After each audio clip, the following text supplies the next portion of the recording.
Okay.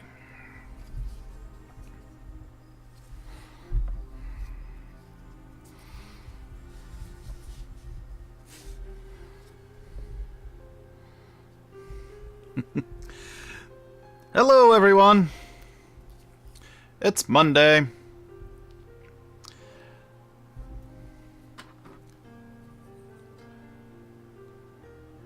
The mold line here on this ton here.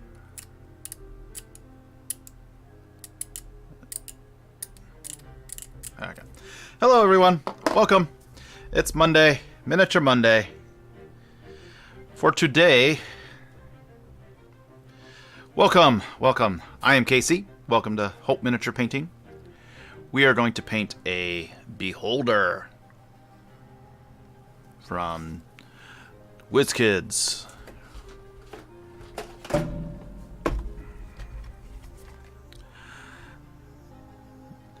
From Wizkids Dungeons and Dragons.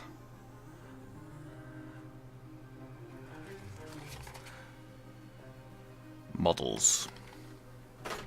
Alright, so I went ahead and opened them up.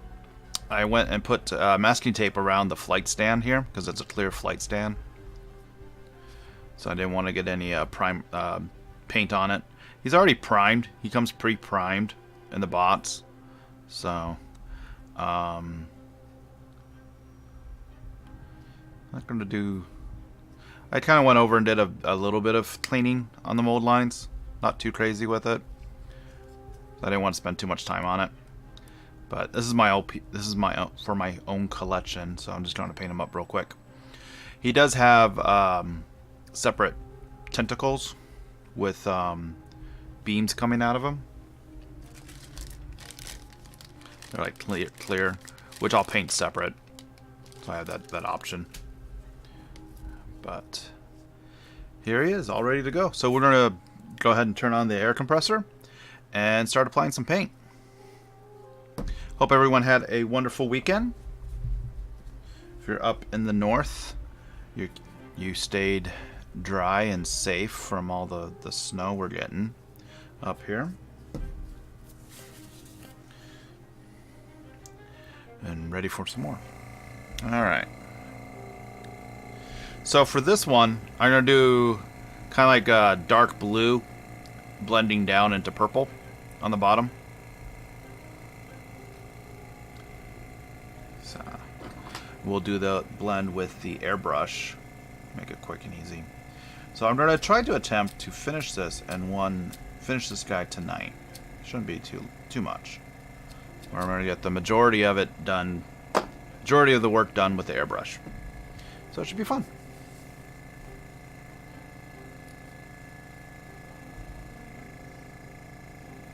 Actually, I'm going to do a quick clean of the needle here. And as always, feel free to ask any questions in the chat, or if you just want to say hello, go ahead and pop those in the chat.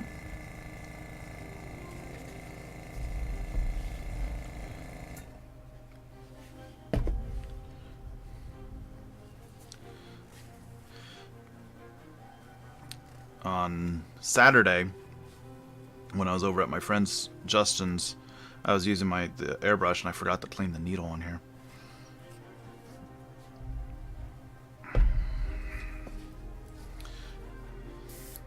It doesn't take too much to do that.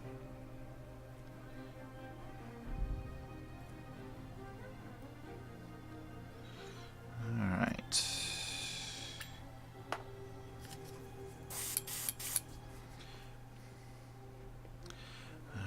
So I'm dropping my paint pots here. We're going to start with our dark color, dark gray blue. In fact, I think we're going to add a little bit of black into it for my base coat. So a mixture of dark gray blue with some coal black. Pro Acrylic paints from Creature Caster / Monument.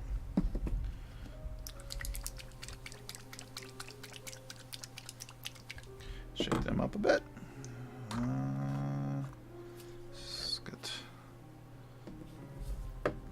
little bit of flow improver into our airbrush, so the needle to help avoid tip dry.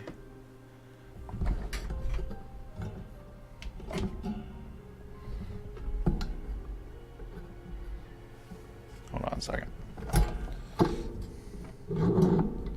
There. Wires on my camera and microphone were getting in the way over there. Alright.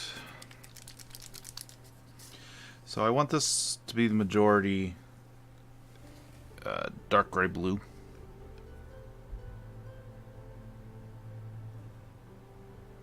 Do about 4 drops in that. And then we'll add a drop of black.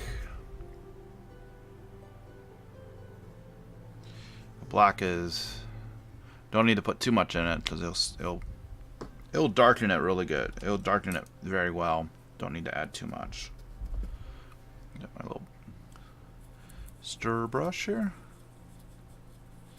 And it's a single model, so I don't really need to add any more than that.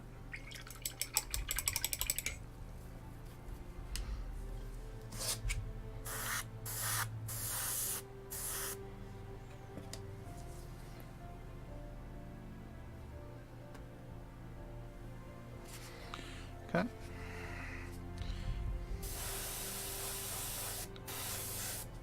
Turn off my compressor again.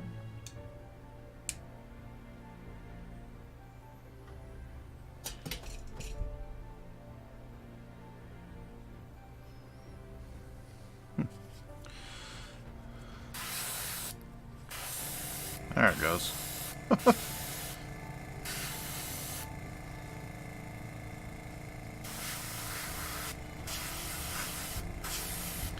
So that gives me a nice darker color to work from.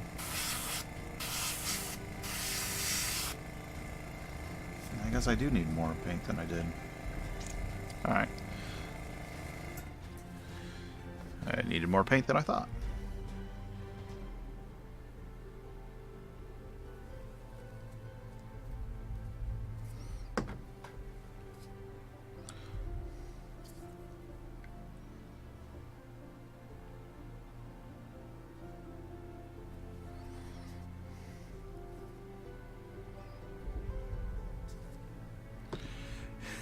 Yeah, he's a good boy.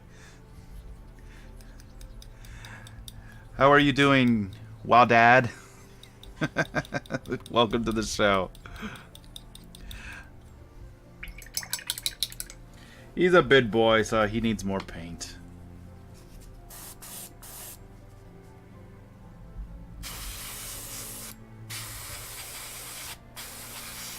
I'm just trying to go ahead and give him this all-over color.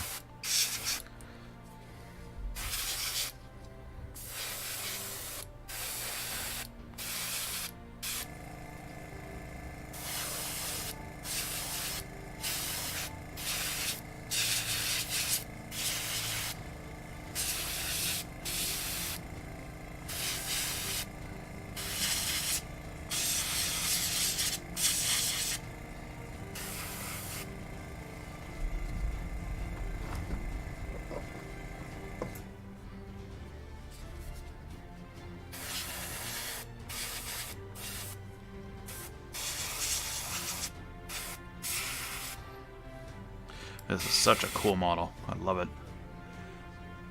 Hey, Dreamer. Thank you for the subscription. Welcome. Welcome back. Haven't seen you in a while. I think that's your, yeah, 3 months now? Is that 3 months? 4 months. Wow, 4 months. Thank you. Thank you for the support.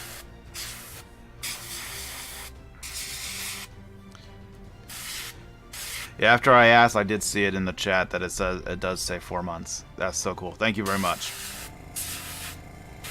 Paint a Beholder today.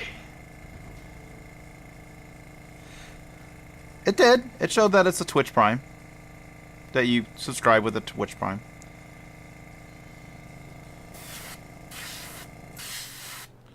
It does say that. Yeah, he's a creepy little guy.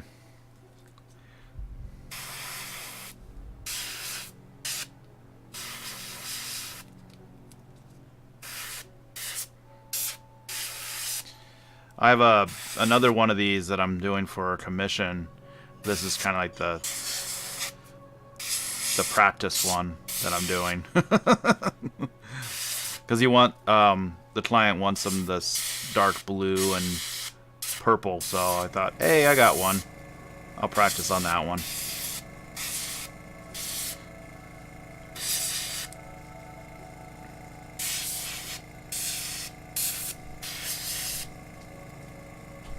Zenithar, yep, that's him.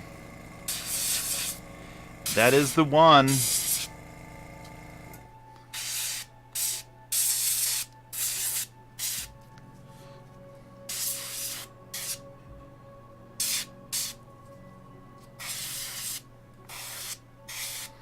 Making sure I'm getting all the spots here.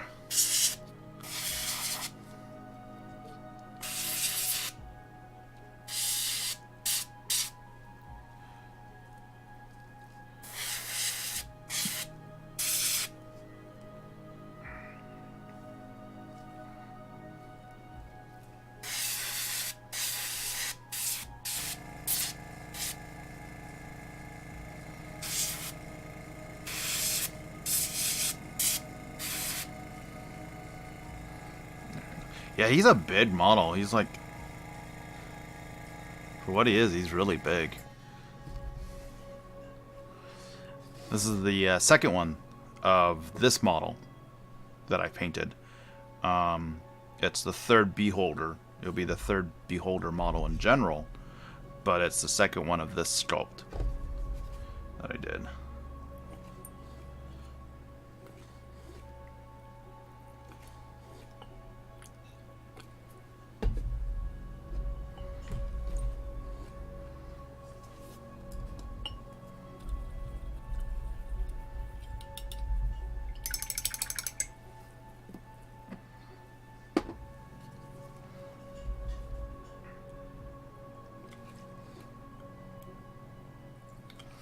Just rinsing out the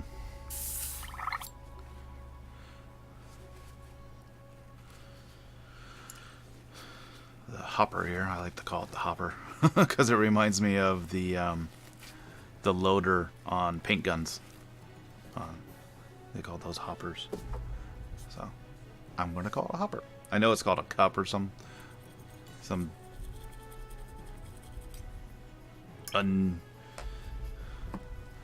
not a fancy word, but I like hopper.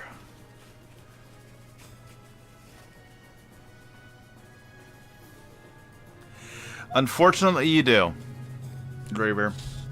I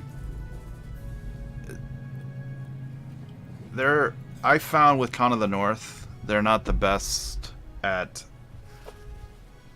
having information available.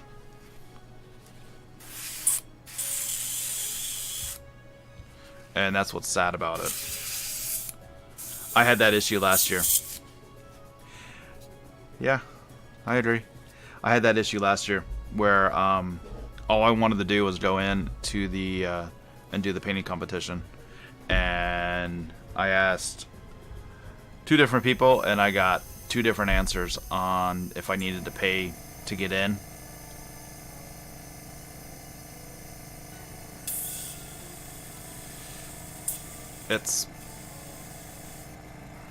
It's one of the reasons why I'm not.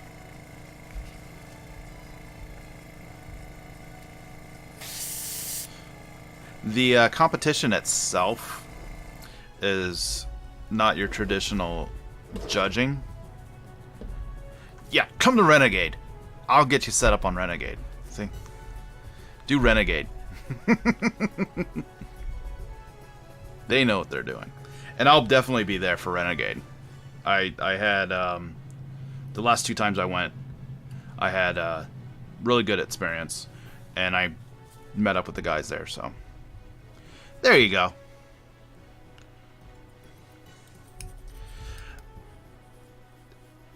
Con of the North, it's not a... I don't want to put a downer on it because it looks like it would be a fun convention, but I've had kind of, I don't want to say sour, but just not very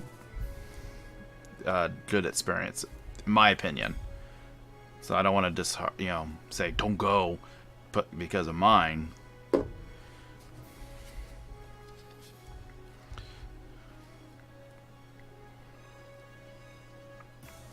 I missed them parts there. That's all right.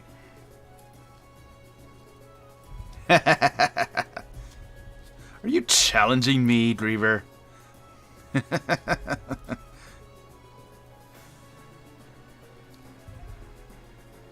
I'm not sure what I'm going to do for that one. Playful challenge. That's all good. Yeah. All right. So let's go ahead and add some purple.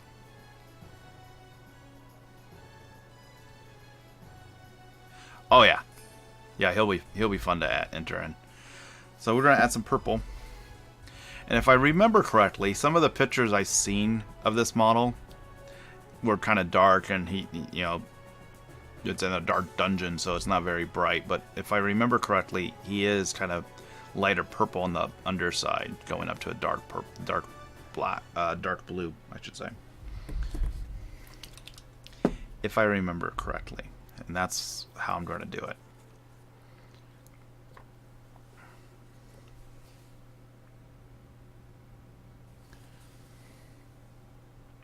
Yeah, they have a lot of fun colors, so there's really no right or wrong way to do this. Ah.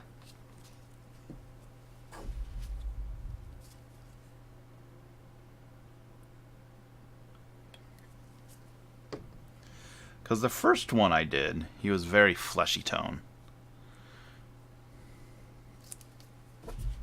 So, and I didn't have an airbrush for that. I wish I did. I would have had some fun with that. Alright, to darken up this purple a bit, I'm going to add some mahogany, which is like a reddish, red-brown.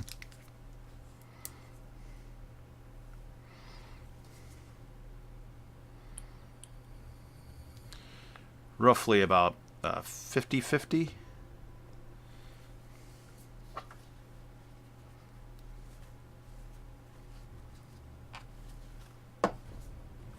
So just like I did with Dagon, last week, I'm just going to play with some colors and see what happens.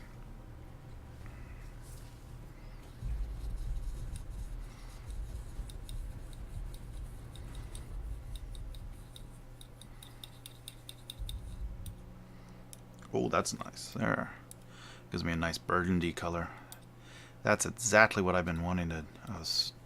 I've been thinking of this type of burgundy color. It's like, I wonder what that... And I haven't had a chance to play with colors. I had this type of color in mind. There. Ha-ha! So we'll spray this in his mouth.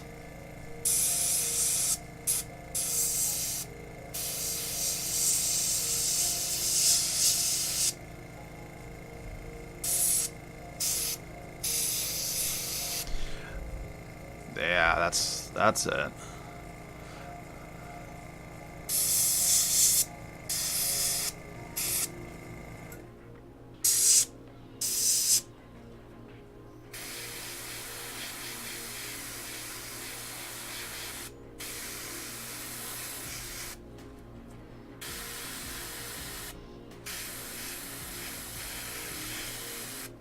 So I want to go about halfway up.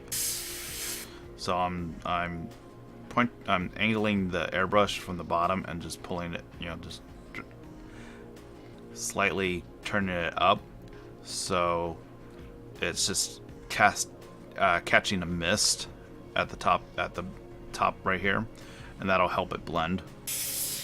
So it's going like so, like that.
So basically, right where these spites are, it looks to be about the halfway mark.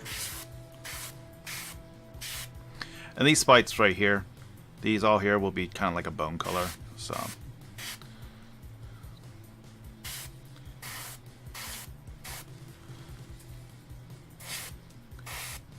applying more paint at the bottom here, because I want that to be bright, darker.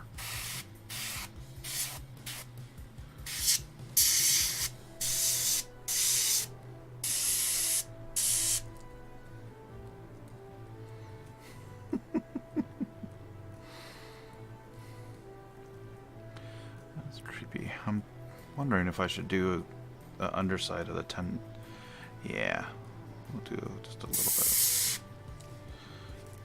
bit of each of these tendrils.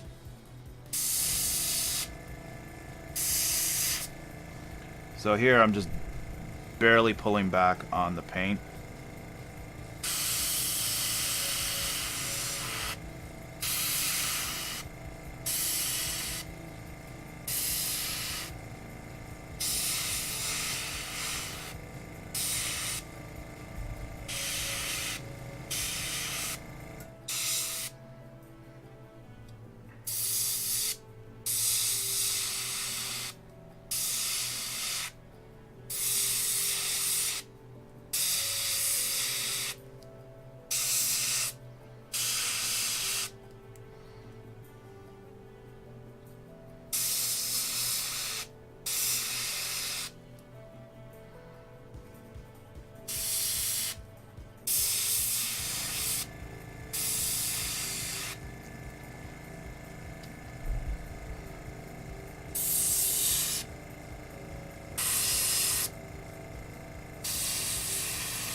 Of course, that's not one that's removable.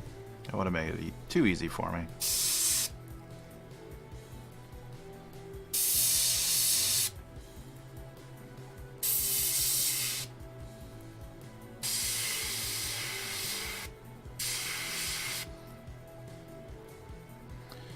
There we go.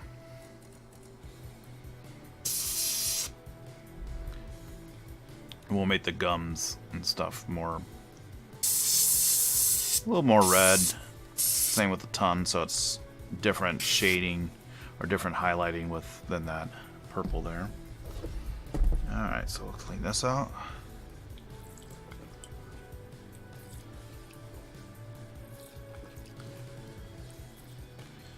I have to remember that.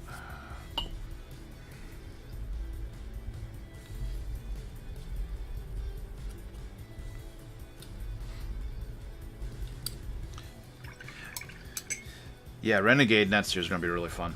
I'm looking forward to that. Depending on things, I may or may not be doing classes for that one. So we'll see.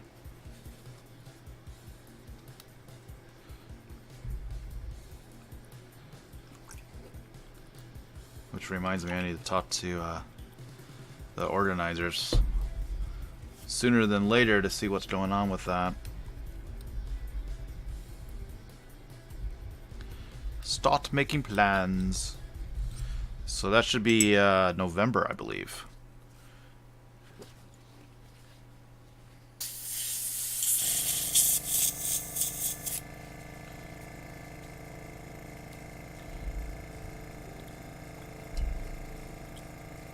It's a ways off, but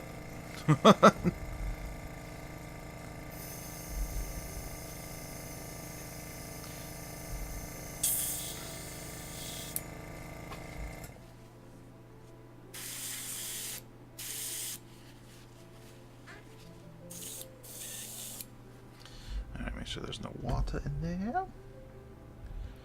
Alright. He's already looking cool. I like that. I like it.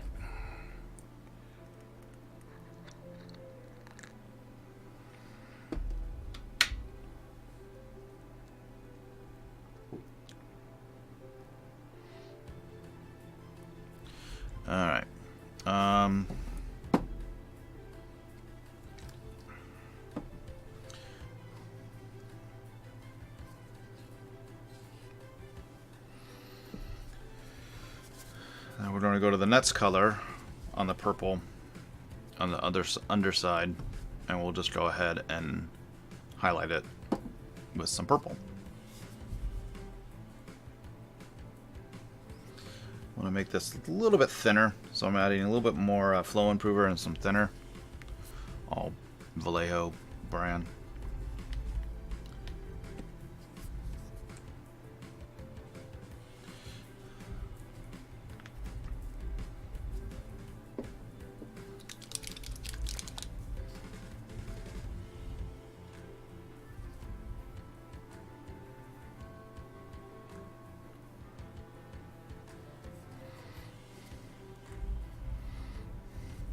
I don't count drops, it's just a little bit of this, a little bit of that, and then I do a test and see how, if I need to adjust the thinness. If it's too thin, I add more paint. Too thick, then how I want it, I add more thinner. The Pro Acrylic paints are real easy to work with, especially in the airbrush.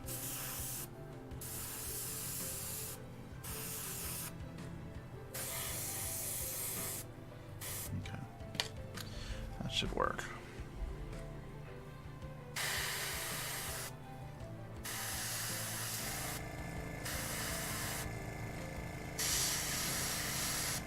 So just like I would with a brush, I'm just hitting now the raised areas with this.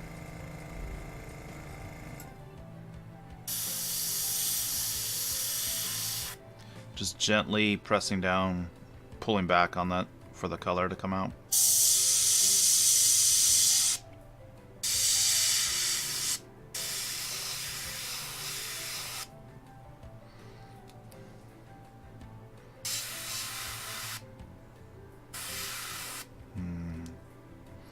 I don't know. Maybe that's a bit too purple.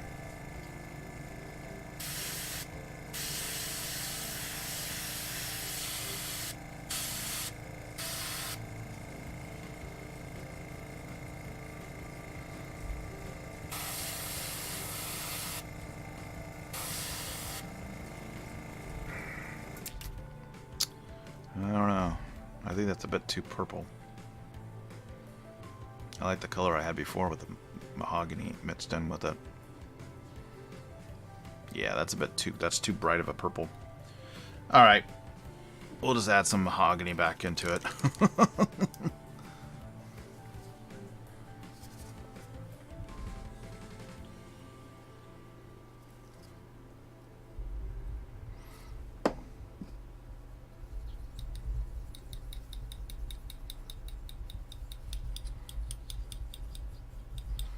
Get that nice burgundy, almost looks like sanguine base from Privateer Press P3 line, which is one of my favorite colors.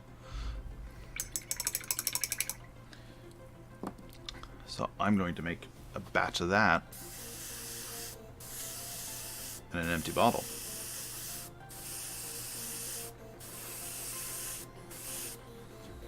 I like that color. Yeah. Alright.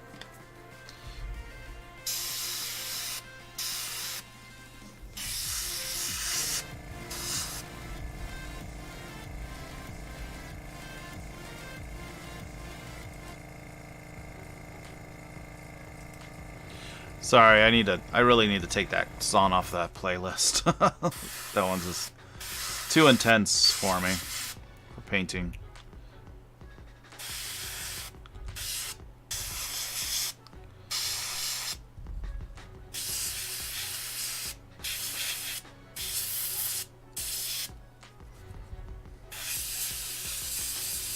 So we're just covering over the purple I added. Yeah, that purple, it's very bright. And I want more of a reddish burgundy color here.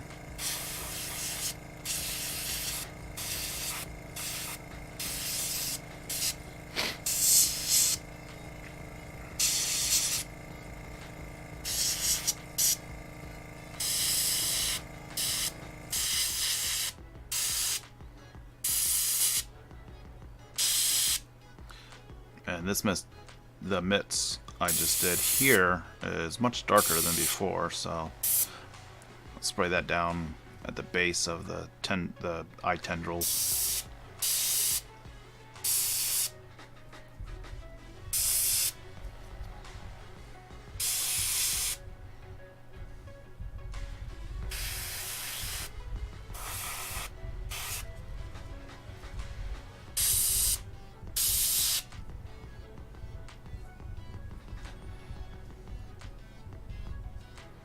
Alright.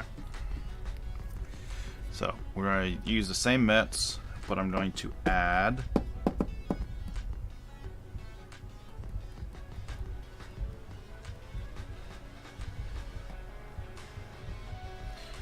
a little bit of ivory. It's a yellowish, more it's like a yellowish off-white.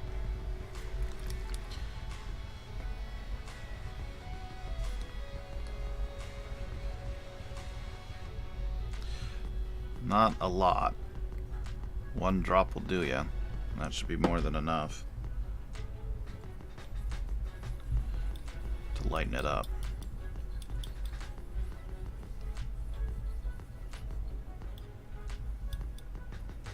Yeah, rattlesnake venom.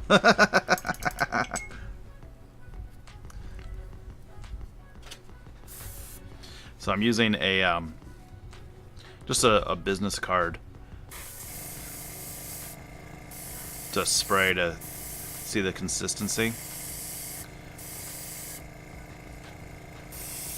I'm gonna spray through because at the bottom right in here is all that previous layer, previous color.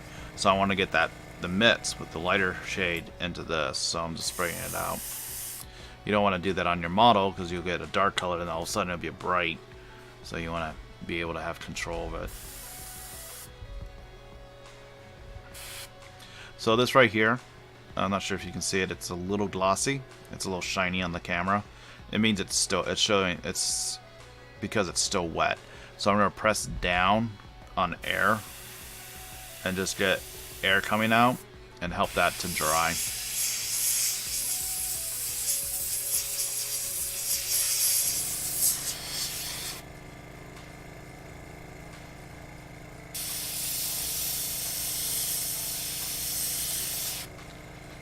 So, as I was saying, I'm just hitting the top areas with this color and the raised bits. So just like what you do with a brush, I'm using the same idea with the airbrush, just catching the raised areas. I'll add some of this color in the tongue, mouth area.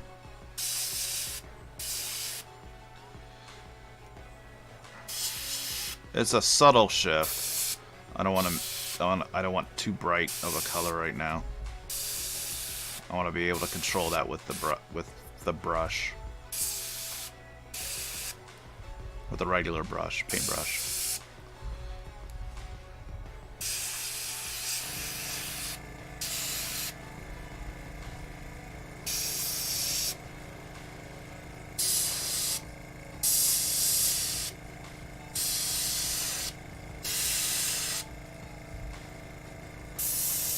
So here on the tendrils, because I have that base coat, I'm applying a darker shade down below and then a brighter shade up on top. So it's a nice transition from dark, medium to light. At least that's what I'm attempting to do. Doesn't always happen, but close enough.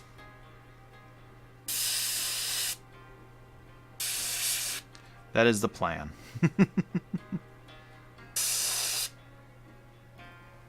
Alright, so I'm going to add a little bit more ivory in there. Just slowly adding more of this because it's a very bright color. I don't want it to completely make my mitts look pastel. You know, very bright.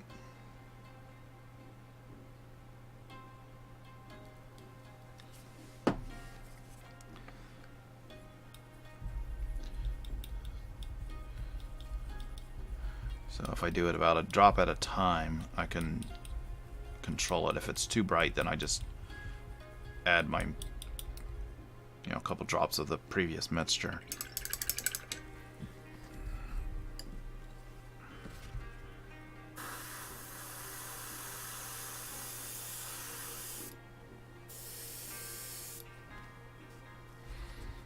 And then just doing the same thing.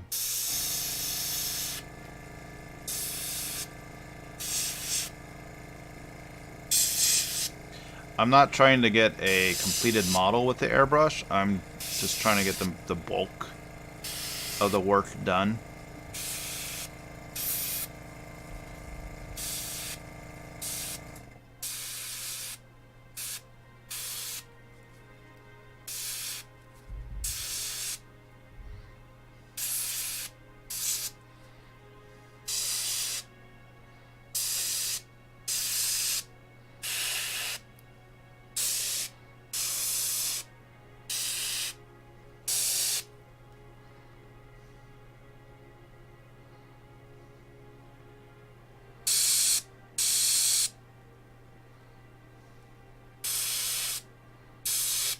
Alright, so we'll do one more highlight.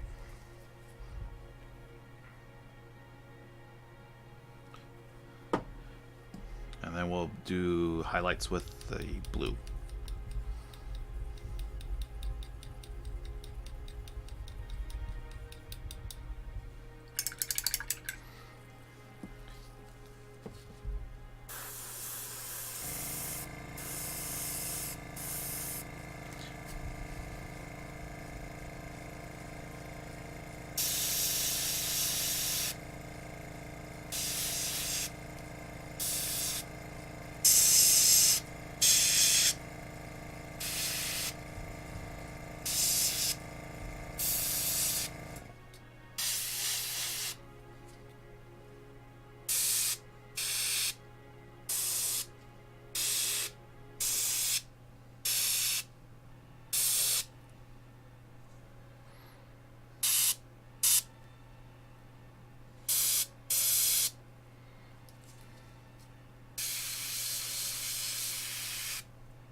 It doesn't look like much, but once I start doing the other areas, it definitely will.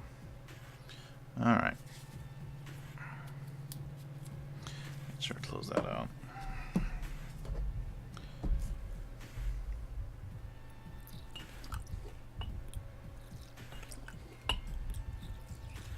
Does anyone have any questions?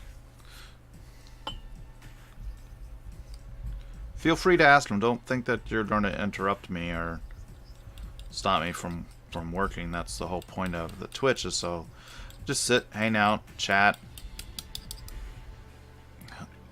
answer questions, things like that. If you're working on any hobby stuff and you would like to share what you're doing, go ahead and post that in the chat too.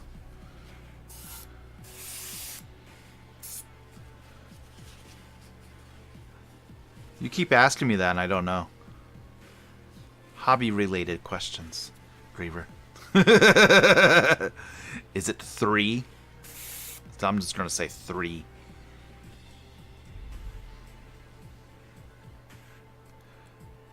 And it also depends if it's on a Tuesday or a Wednesday.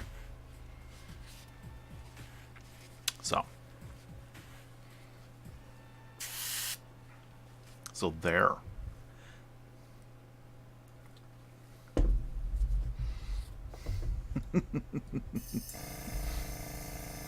You always ask. You know what? I should look that up so I know. And then one day you're gonna ask me that, and I'm gonna say it's this. Just making sure there's no paint coming out.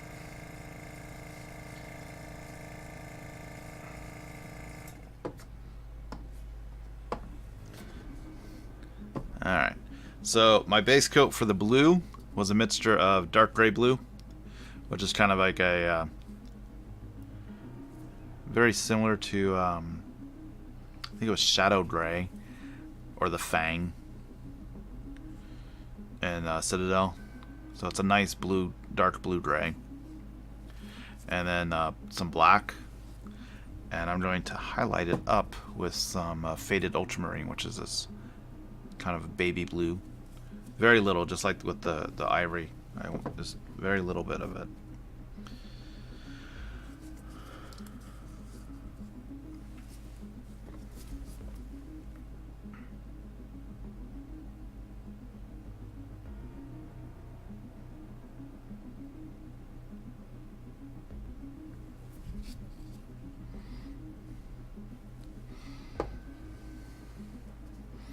And I want this a little bit lighter than the base coat. I don't want to match the same base coat, but I still want it kind of dark.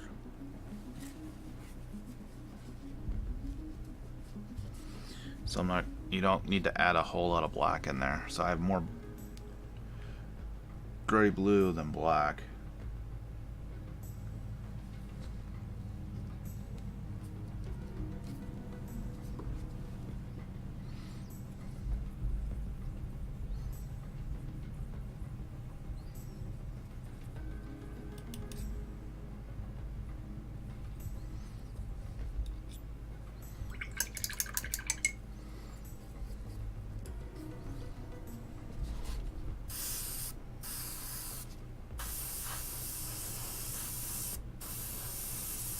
And I haven't had any, I didn't add any flow improver or thinner in here, and it's flowing out of the brush, out of the airbrush really nice. So that's what I like about these paints. They're so easy to work with.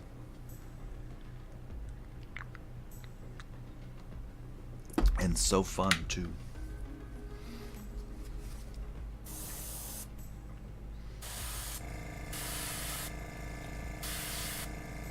A little bit of overspray right there, that's okay.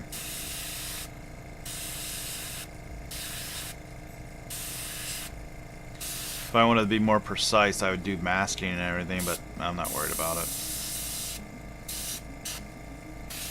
So now, like I did with the burgundy, I went from the bottom up and had it fade up.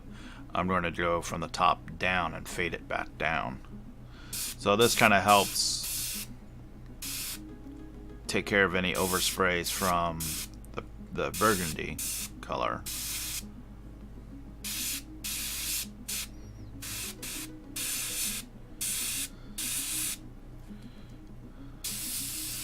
So I'm trying to kind of doing a bit of a cleanup here.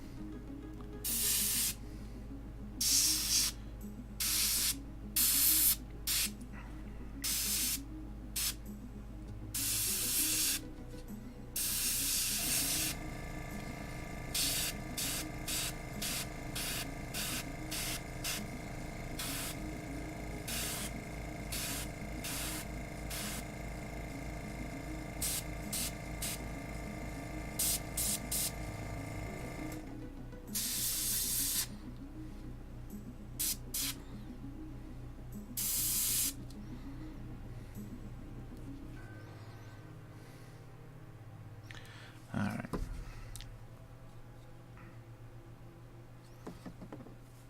ahead and add some faded ultramarine.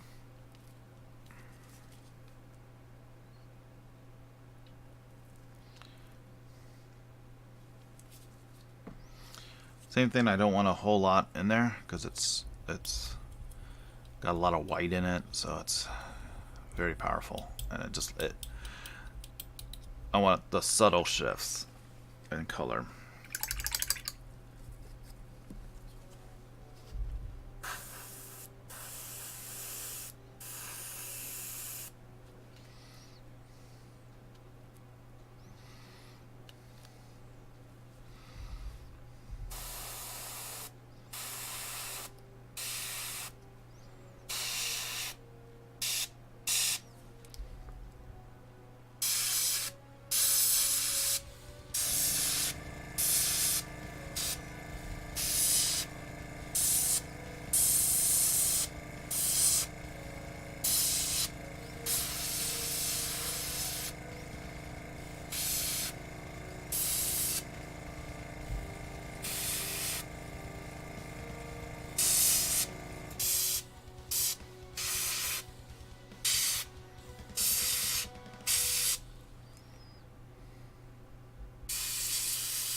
And with this, I will add some flow improver. It's just to help, you know, obviously make it flow better. And that I don't get any tip dry, because as the keep adding more paint in, I take the chance of it drying more on the needle. So when you do start to see some paint build up on the needle here, just take my fingernails and pull straight out, clean it off.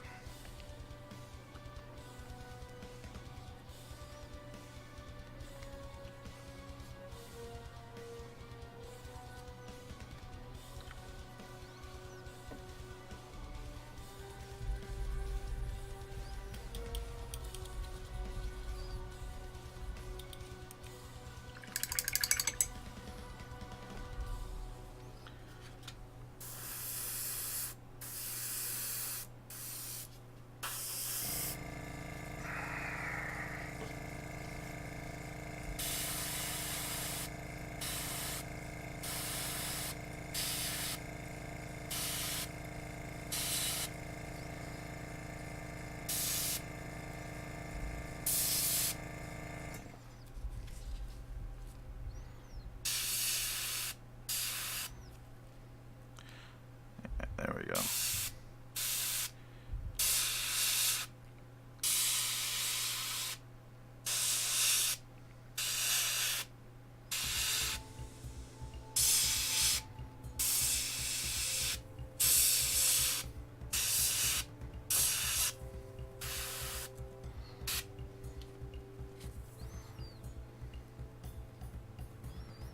Okay.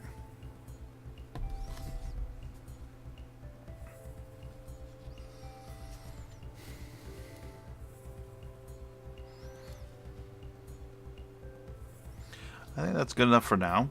So we'll go ahead and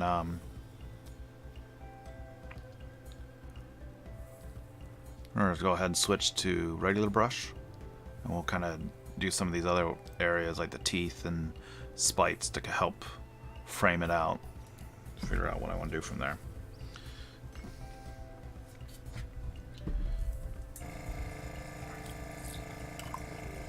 So I'll clean out the airbrush real quick.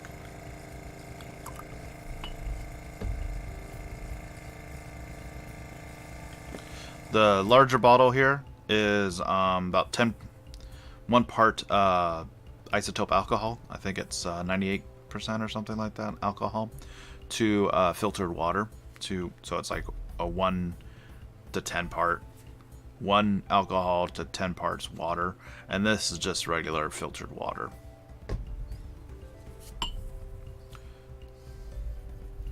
And I use both of them to clean out the airbrush.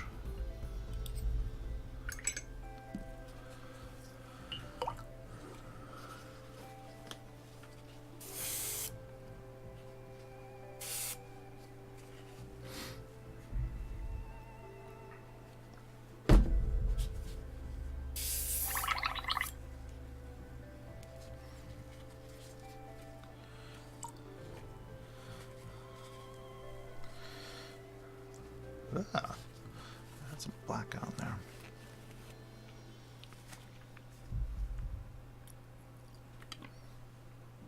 It's still kind of cloudy. There's still paint in there.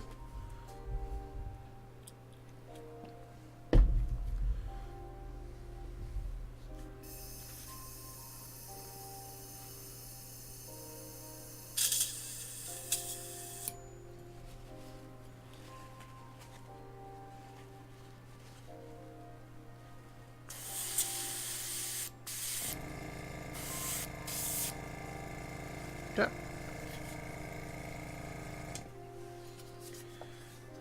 So that's cleaned up.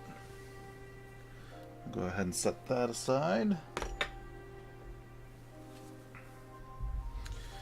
Quick clean reorganizing here. Move my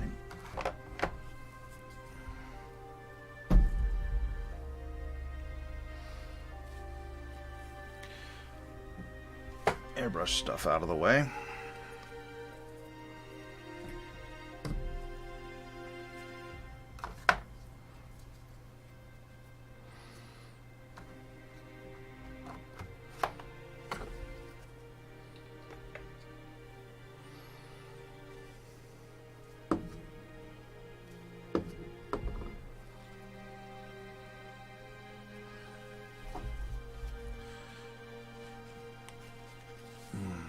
Okay.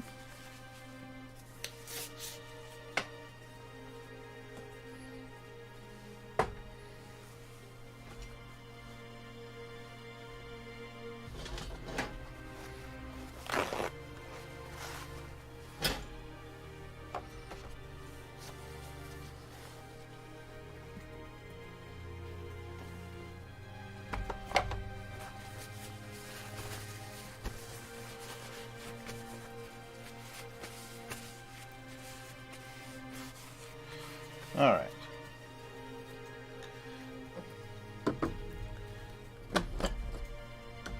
So, switching gears here.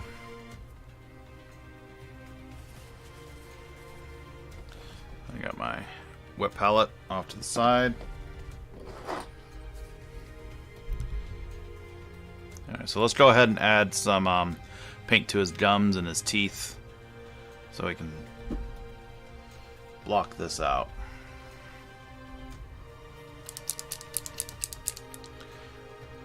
So for his gums, I want to do a mixture of the tan flesh and the magenta.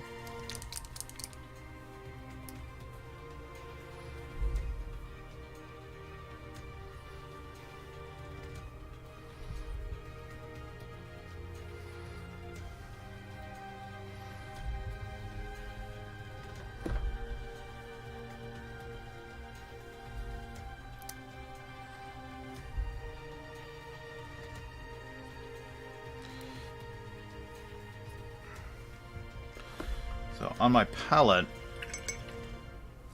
I'm not putting the two drops right with each other. I'm going to take a little bit of each to do a mix to see what color I come up with. Pretty much.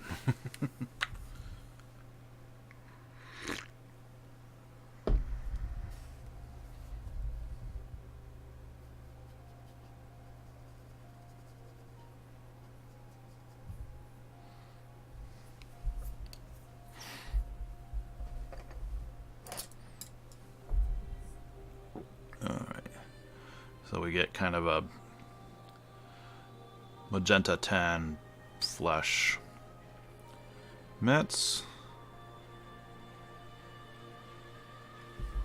Actually, I'm going to switch to a bigger brush here.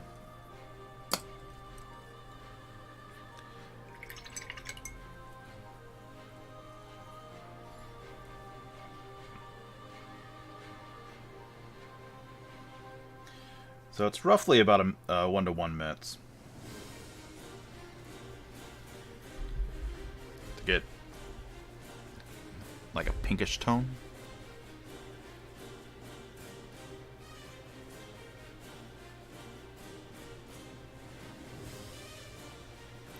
So it's staying in that.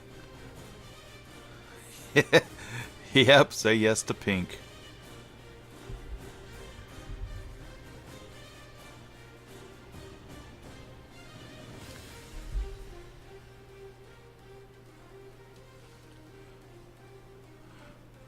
Steven's not here to see that I'm painting pink again for him.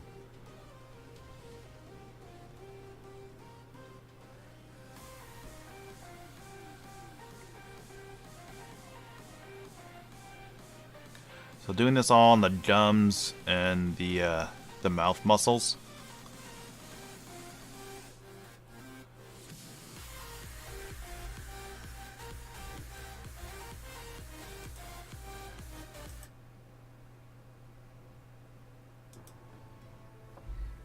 Sorry about that.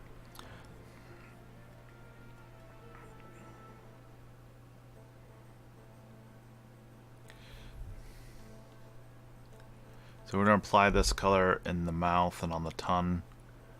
And then we'll do a couple washes with some Citadel washes.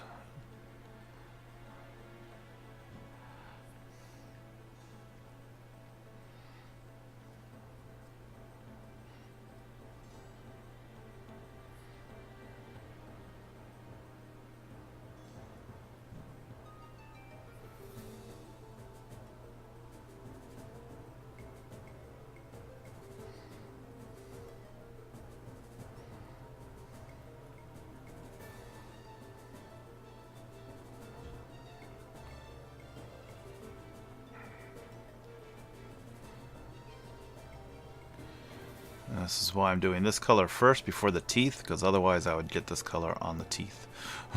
Like that. So you want to work... I tend to work from the inside out, so the inner part of a model out.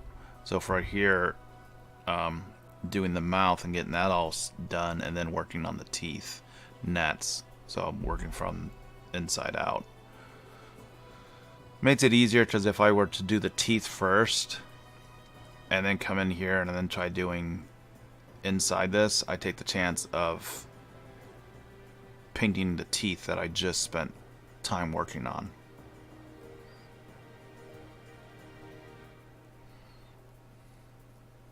And then I'd have to go back over and fix it. It's just easier to work from the innermost part of the model out. And usually,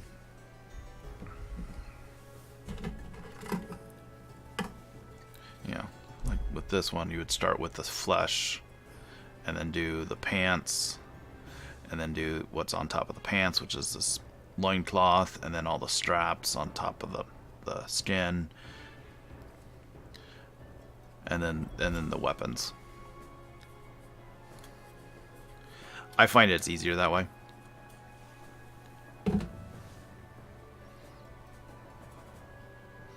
And I tend not to do finish a whole area to completion and then do another area. Some painters do that, and that's their process, and that works best for them. I like to, I've been doing this more often where I'll work to a point, I was like, okay, I'm happy with that, then I'll work to a different section and have it to where it matches, the number of layering and things, and it looks good, and then if I needed to, I can go back and forth and add more shading, more highlighting, more details.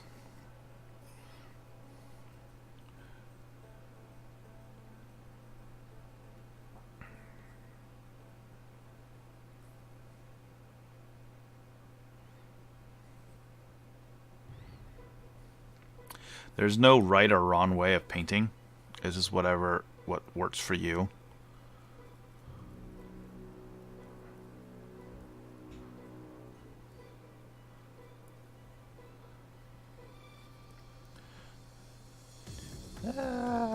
Looks like he's got a mouthful of bubblegum. It's that bubblegum pink. There we go.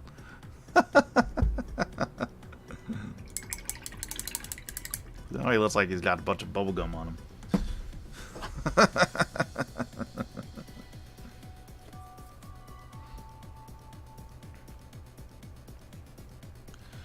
Alright.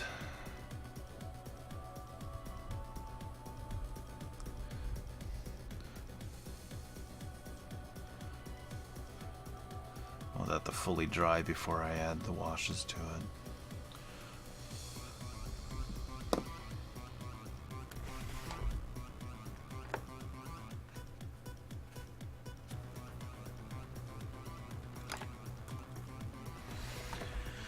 This will be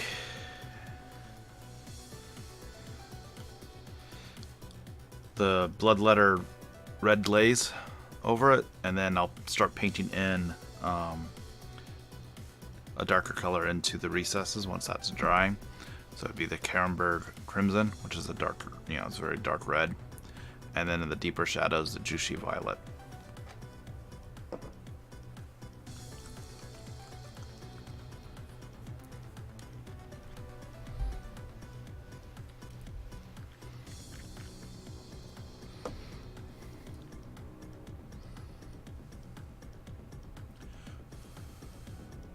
Want to make sure it's nice and dry. So last thing, when paint's drying and as your paint's drying, don't go back over until you know it's fully dry. Because as it's drying and you start applying a wash or anything, it can mix with the base coat, and you could actually pull up the paint and you get like what's called the bathtub rings, or like coffee stains, where you have, the ring, the outer ring is darker, and then it's like has the most pigment or color in the ring, but in the center it's very thin layer, and you can actually pull up those layers. So you just want to make sure that you're letting it fully dry before you apply the next layer, or shade or wash or things like that.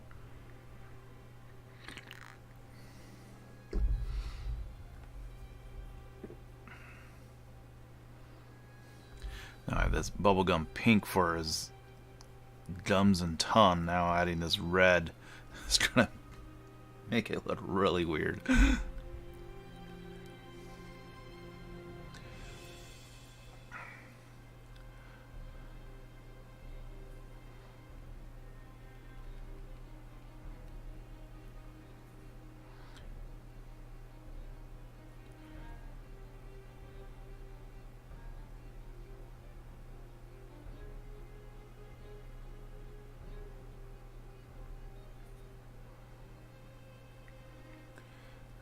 Looks like he's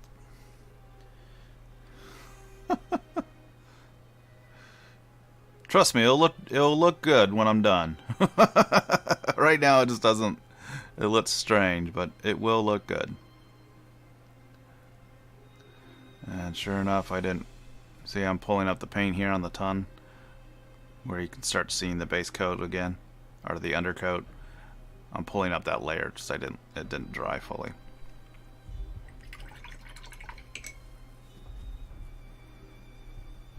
And your first reaction is to apply more of the wash. No, that's just going to make it worse. So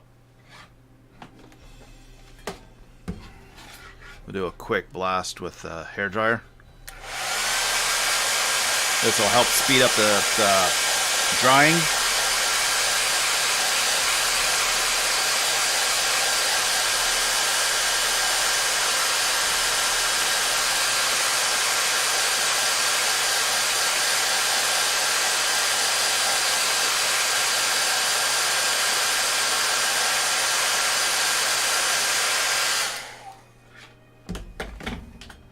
At least most of the way. So we'll let that fully dry now, and we'll go ahead and work on some other areas. So we'll go ahead and add color to the bone spikes. I don't want to work on the teeth yet, which will be the same color or lighter color of it, until I've finished all the gums. So this is a mitts that I made myself. Bone. It's 1:1 ivory and light umber. So these two colors.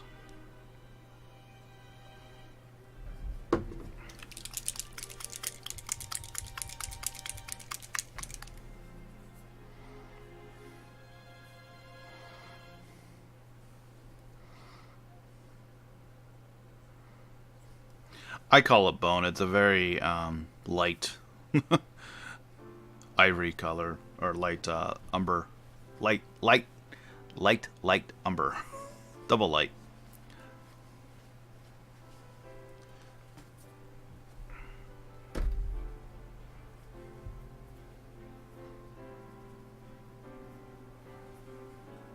So it's a very nice bone looking color.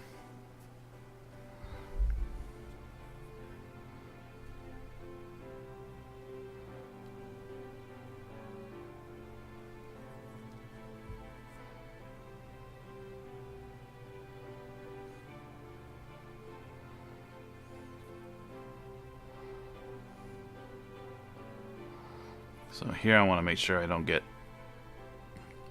any of this color on any of the other surrounding areas. I just want it on the spikes.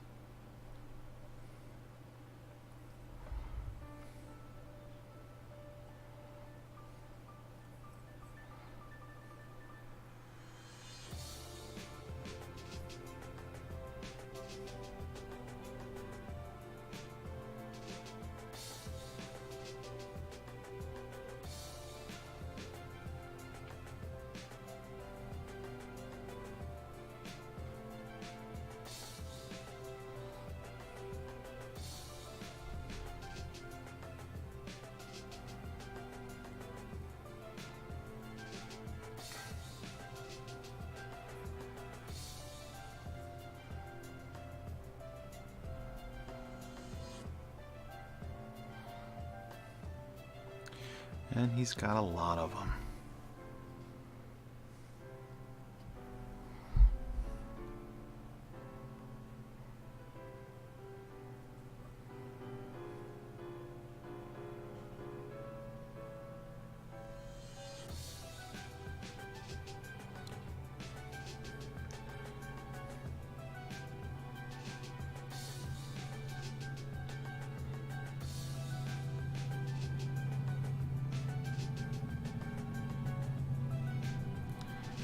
Just starting in one area and working my way around. Make sure I get all the areas, all the spiky bits.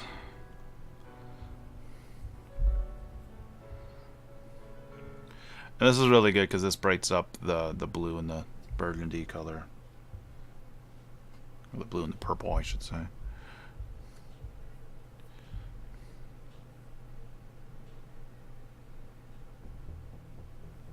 It's not really, it's more like a wine burgundy tone.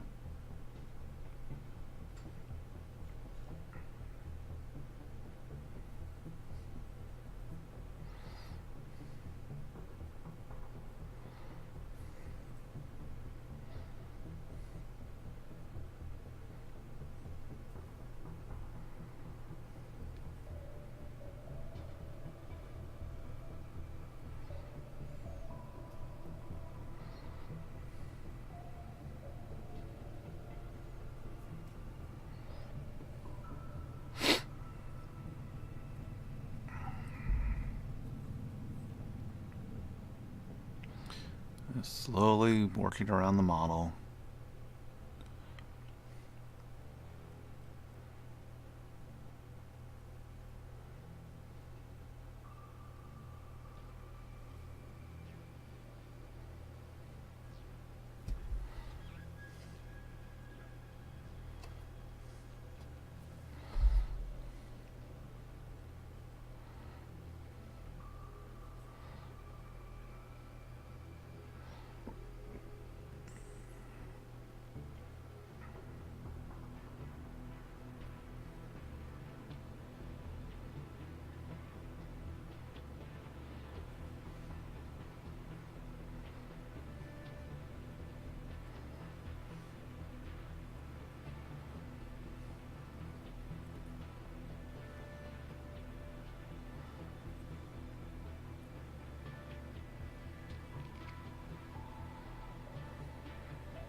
You can probably see here the mold lines. That's that line right there. I'm not too worried about it. This is my own. This is mainly a practice piece for the colors for the one I plan to do.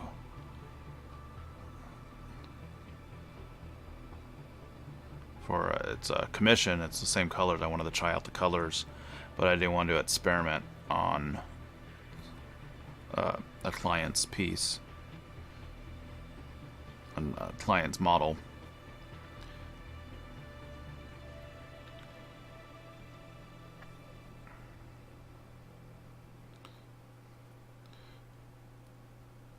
So if I totally mess up, I'm not too worried about it. I'm not wasting time having to fix a commission piece.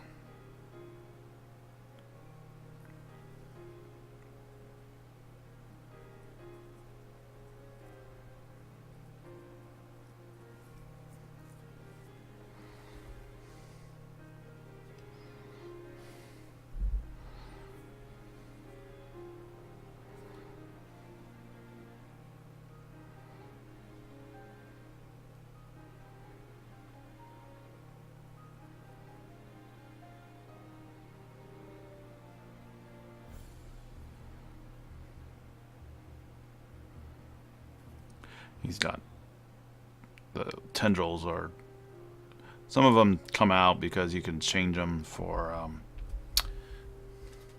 ones that have power blasts coming out of them.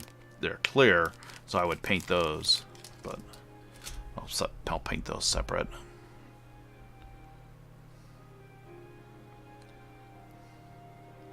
So I have that option to switch them out.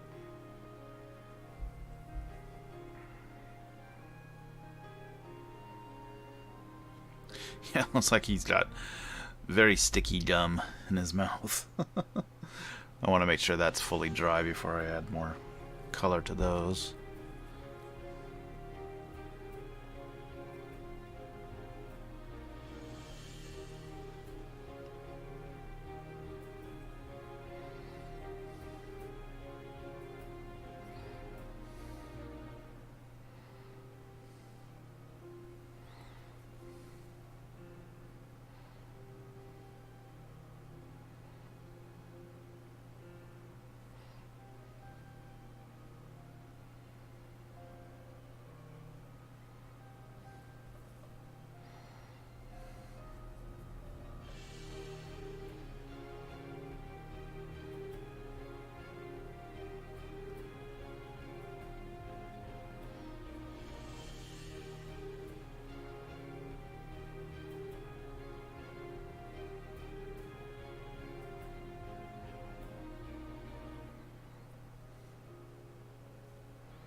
Okay, so we'll go over here.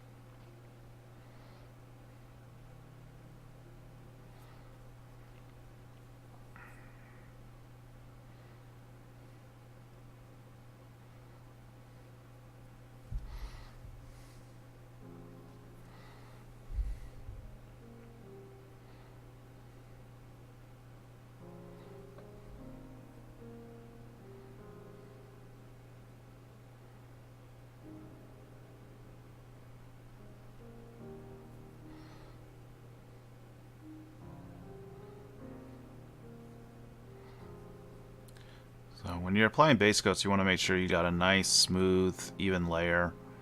Your paint's flowing really well off your brush. You don't want it too thick or too thin. I mean, you can paint with thin base coat with thin paint. It just will take a while.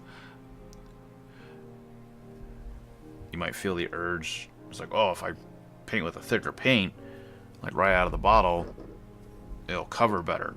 I'll get it done faster.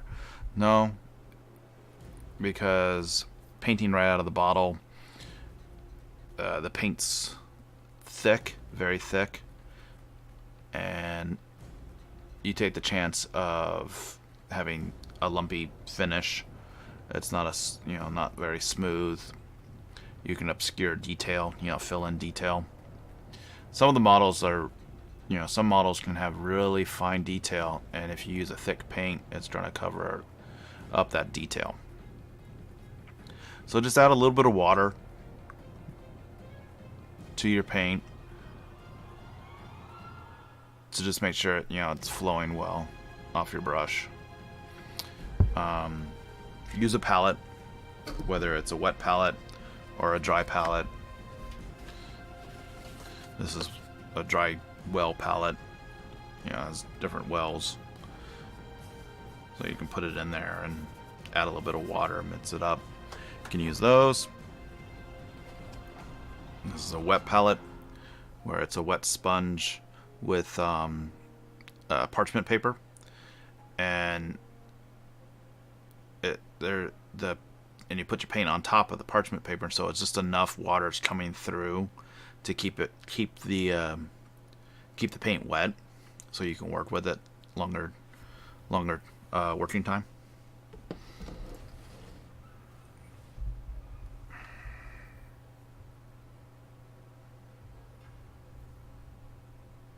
Yeah, the technical paints,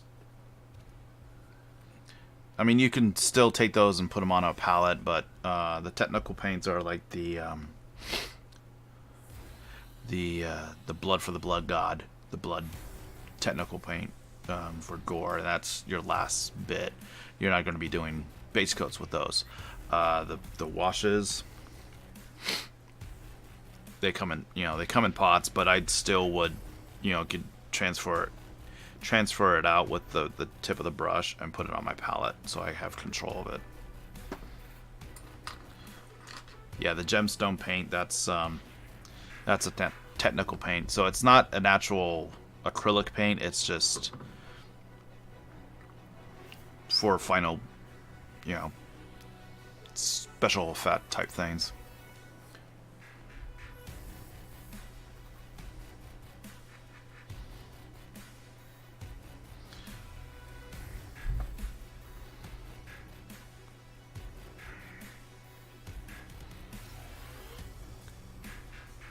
So usually with the on the wet palette, I don't need to add a whole lot of water if I'm just doing base coats or even layers. I just add enough to where it's flowing off the brush nice and smooth.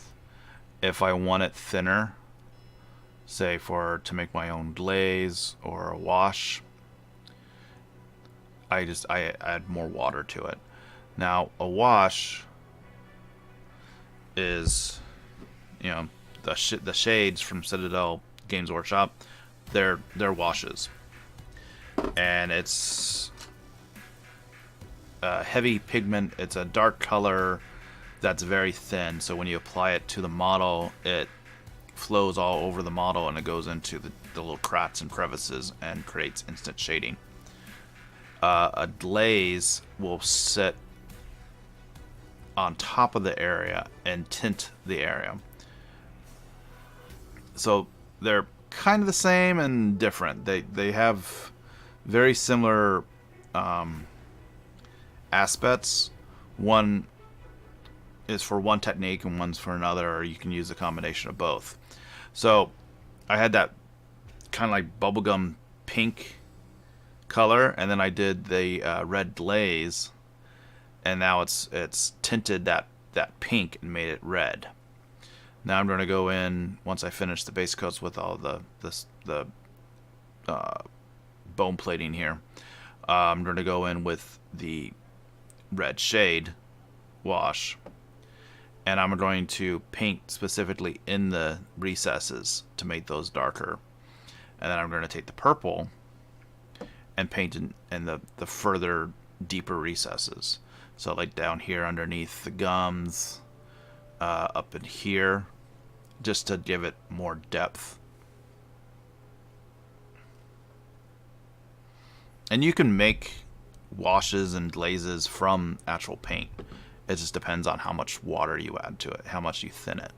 There's a thinning medium that you can get, but usually I just use water.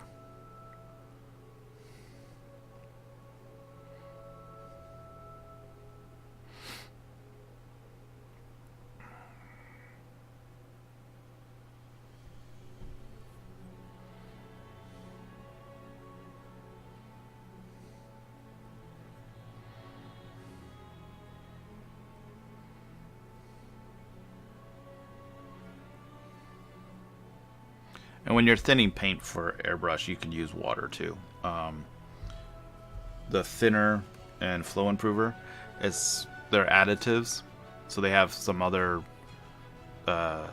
ingredients or contents that help the paint react a little bit easier for you. Because if you thin paint too much with water, it starts to break it up, and that's basically what water is doing. It's breaking up the paint, so it's spreading out.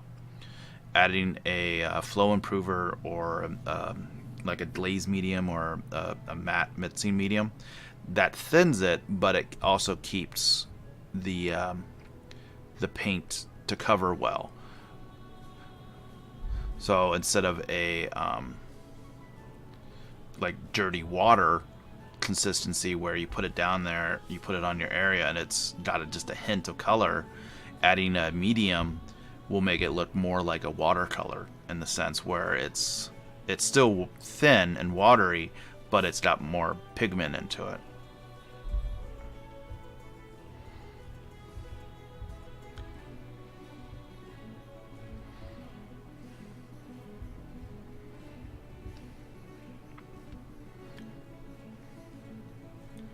In fact, when I have time, once I paint all these bone areas, I'll thin my dark umber, which is a dark brown, and use that as a wash to tint the bone area.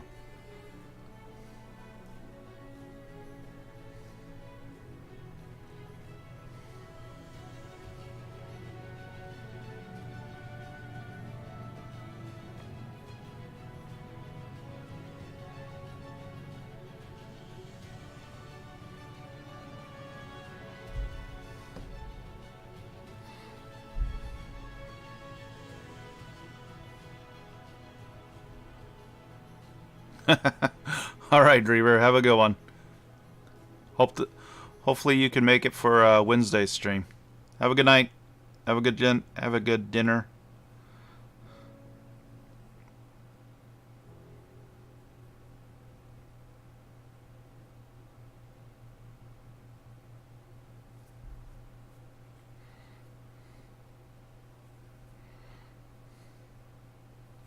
I forgot this one right here. Bites on the side of his head. It's almost 7. All right.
I'm just looking over the model, make sure I got all the areas I wanted this color.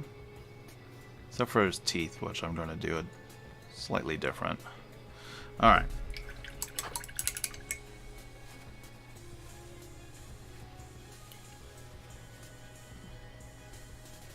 So now we're going to add some more color into his gums.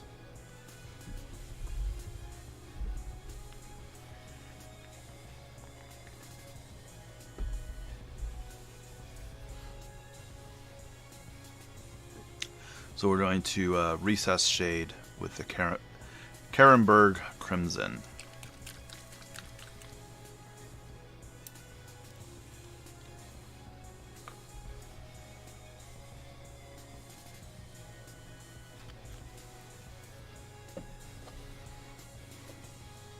So there's the red bloodletter, so it's a very bright, vibrant red, and there's the Carenberg Crimson. It's very dark. It almost looks like it's like a blood color, like a more purplish tone.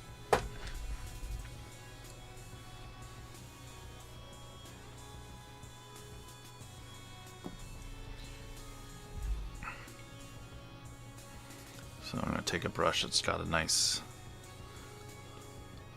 point on it.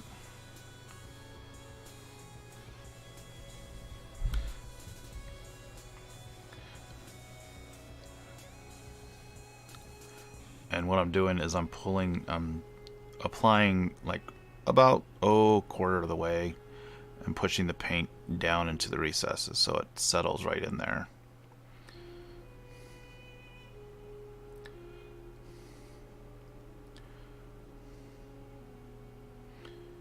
So I'm pulling the paint into that area that I want the most pigment to rest. So then when I pull up the brush at the end of the brush stroke, that's where the most pigment will be left behind. I do the same with if I'm just painting with regular paint. So I'm using the same techniques that I would do with thicker paint than like I'm doing here. It's just with the thinner consistency of the wash.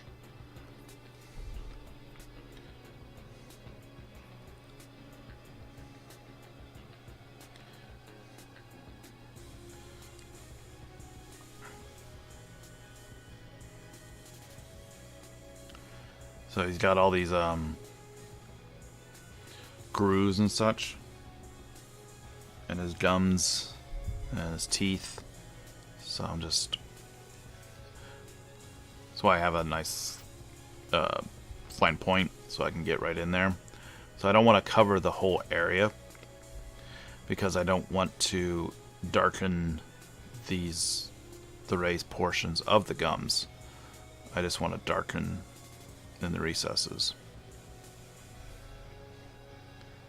Yeah, it'd be quicker just to go all over it with the shade, but then I'd have to go back and reclaim those raised areas with the base coat. So this takes a little bit longer, a little more precise with it, but it's a much neater finish.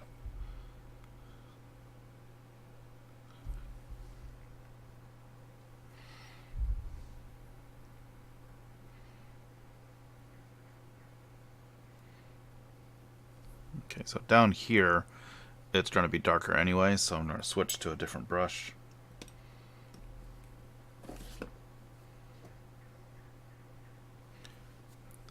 And just apply an all-over wash down there.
Right here on the gum, or the stretch muscles, the jaw here.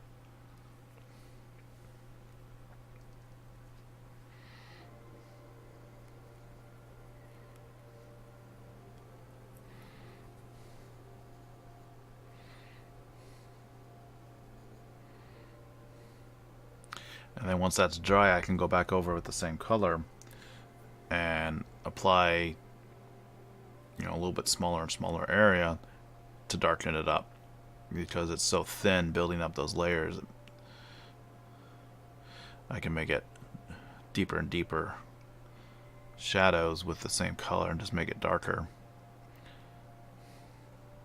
Adding the purple to this area will really make it pop. Make the have darker shadows will make the highlights pop more when they're brighter.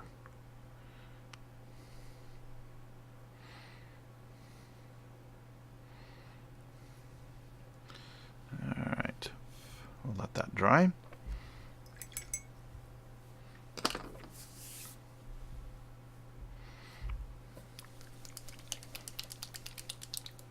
So I want a thin, actually, for the first shade, I'm going to do the light umber. which is just a shade down from the base coat.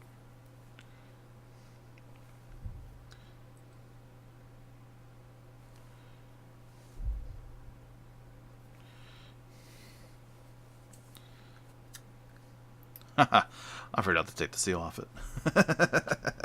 That's why the paint's not coming out.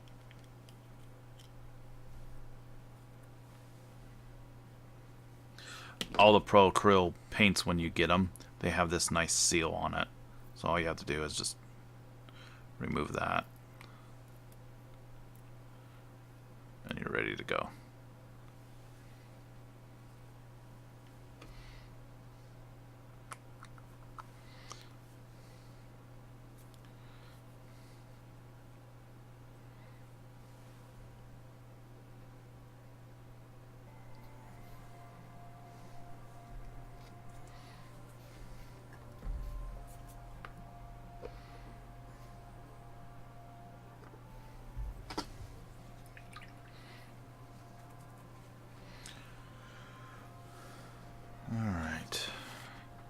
So here's my light umber right here. So I'm just going to take some, this is the sponge I have on the side. So I'm just dabbing my brush into the sponge to thin the paint. This way I have more control of how much water I get on the brush. Because if I were to dip it into my water cup, the capillary actions of the brush will suck up a lot of water, and then when I apply that to the palette, you know, press down, that'll spend all this water out. It'll be too thin. So this way, I'm just soaking up enough water, small amounts of water at a time, to get the desired consistency. So I want it very thin so you can still see, you know, I tested on my thumb here, I can still see the lines of my skin underneath it.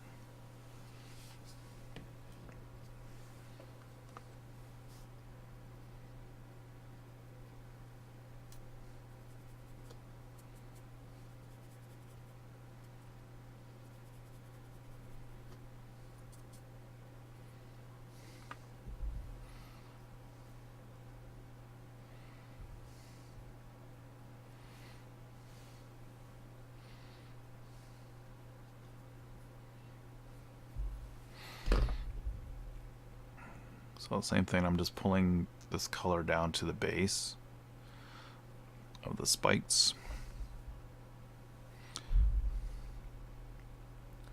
So about halfway on the area, and then just pulling it down so the more of the pigment will settle down in this, down at the base.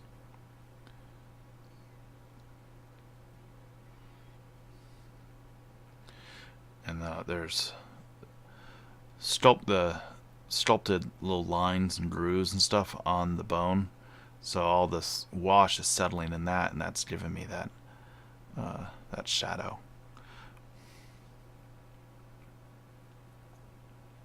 And then once this is dry, I'll go down half of that more towards the base with that with a darker umber, dark brown.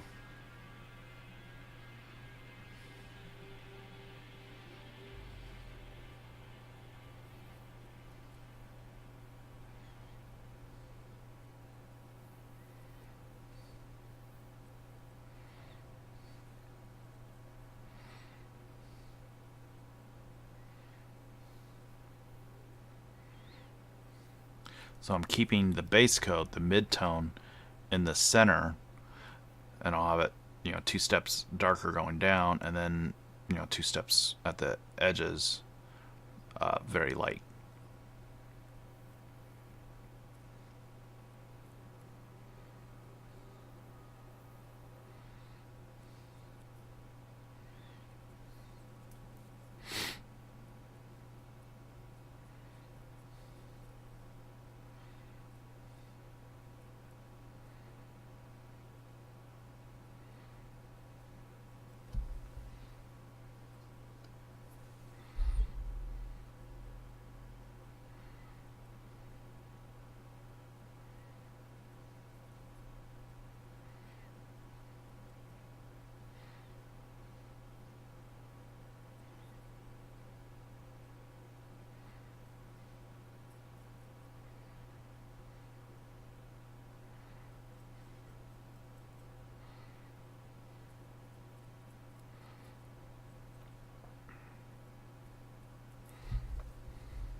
And I can build up that color with more layers further down, so it looks darker and darker near the base.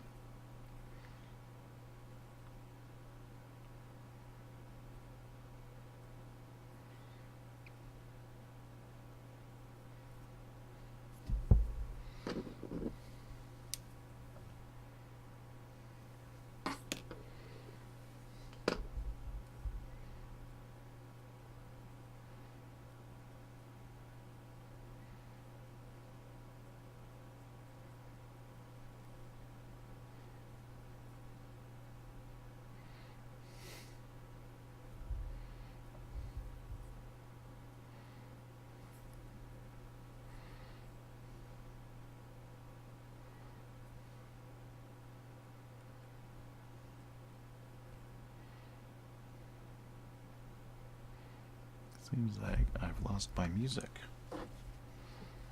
What's going on with that?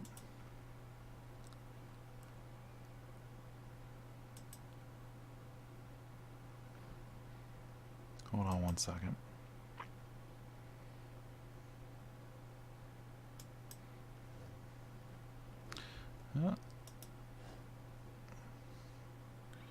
Looks like my music player's stopped. Oh well.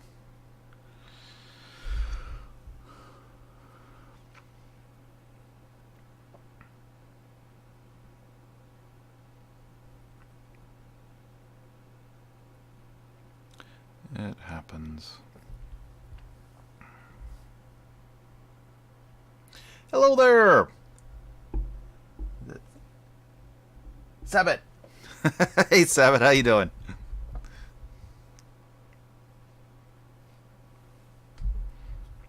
I have to squint down at the chat sometimes to see.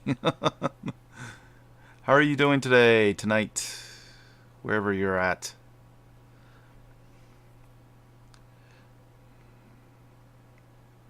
Thank you. Yeah, I'm liking the look of him. It looks like he's had too much bubble gum though in his teeth, so I'm working on that.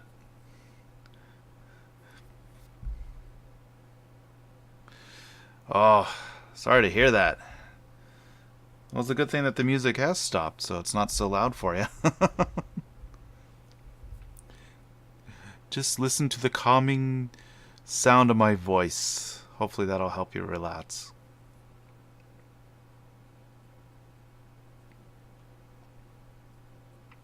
Now I wanna paint one of these guys like Mike Wazowski. That would be cool.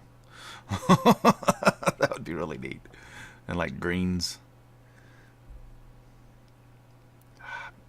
Doggone it. Now I gotta go buy a new one. Gotta buy another one and paint him like Mike Wazowski from the Monsters.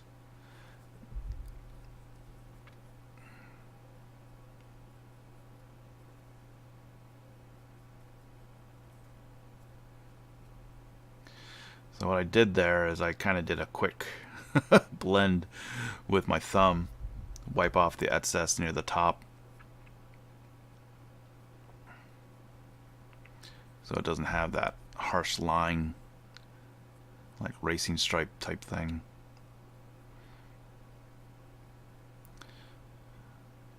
Whereas the color in it stops abruptly and it goes right into the next one. So we want a nice transition blend as best as possible.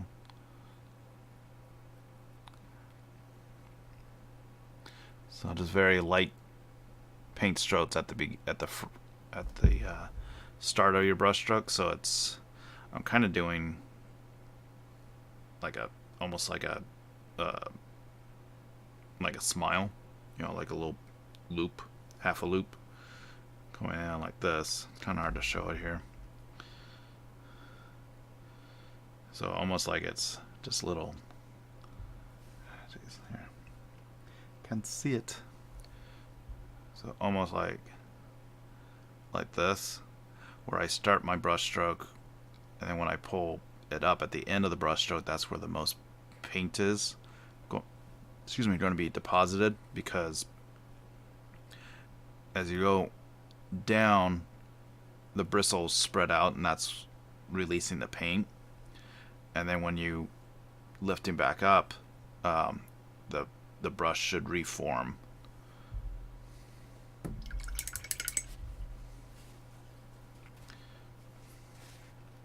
So it is. It's like you're doing little, just little curve motions on the side. It takes some practice getting used to it like that.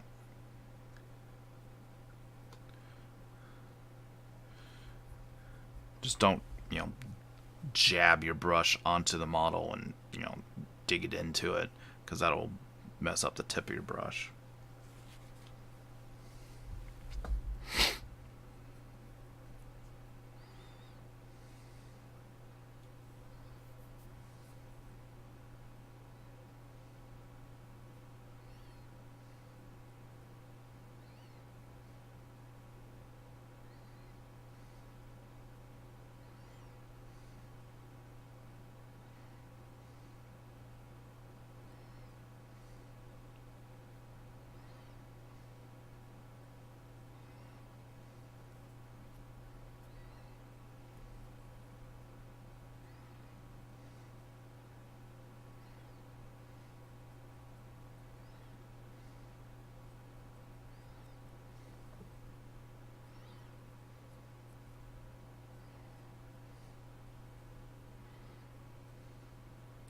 I'm also using the side of the brush, so instead of using the tip, smaller area to apply this whole portion right here, I'm using the side of it and getting the whole area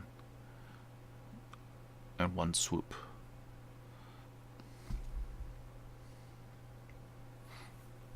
That speeds up the process itself too. So.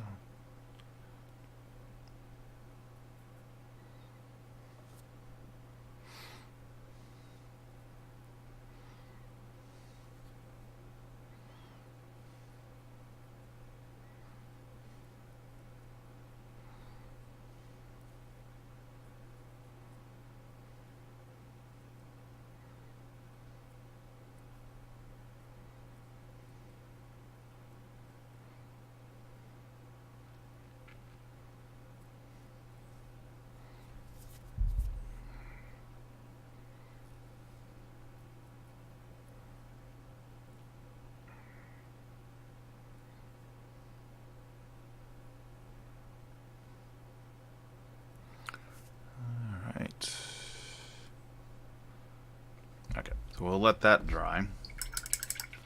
Well, it is dry over on this side because I went around. So by the time I get back to this area, that's all dried. Oh, I forgot his chin spikes here.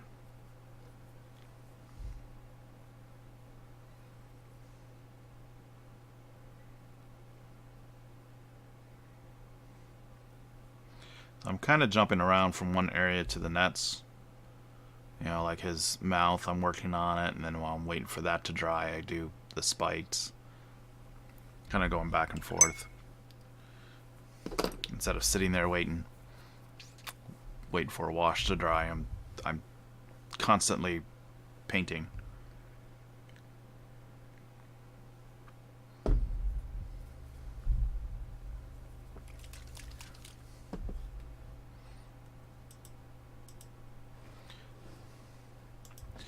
Alright, let's see what's going on with the player here, the music player. So the next shade I'm going to do is Juicy Violet for the mouth. It's a very dark purple. There we go.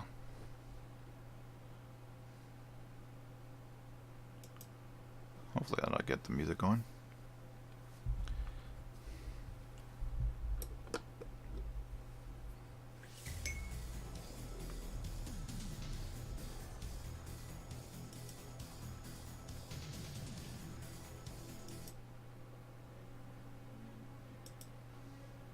There we go. Don't want it too loud and heavy. Alright, so the same thing is going to add purple right in here and right up above here. And using this to kind of separate between the gums.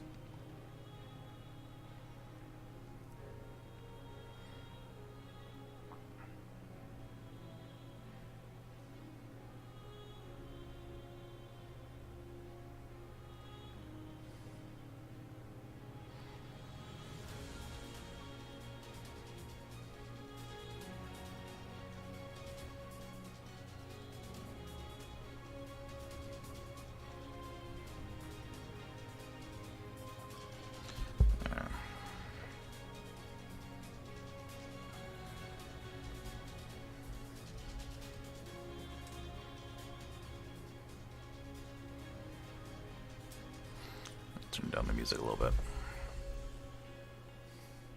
I don't want a whole lot of paint on the brush, because like I said, once you gently apply pressure, all that paint's going to come out.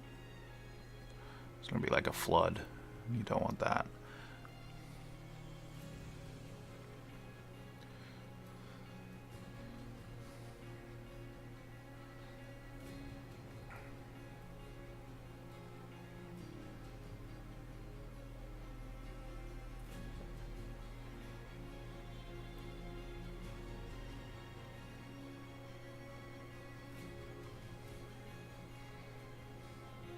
I love this juicy violet shade. It's so versatile. I use it on a lot of projects, not just to darken purple. I use it to darken skin tones, like muscles and areas like that around the face, like around the eyeballs.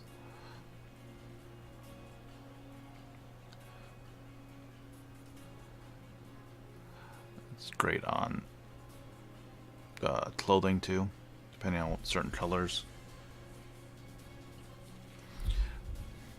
If you want like a really dark shadow, then the recesses, I use the purple more than I would use a black.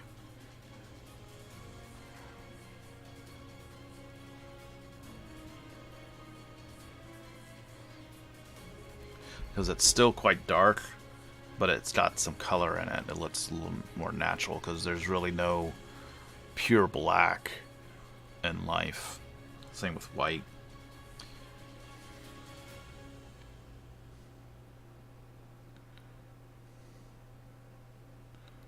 Alright, so we're going to apply this near the base of his gullet, his tongue here.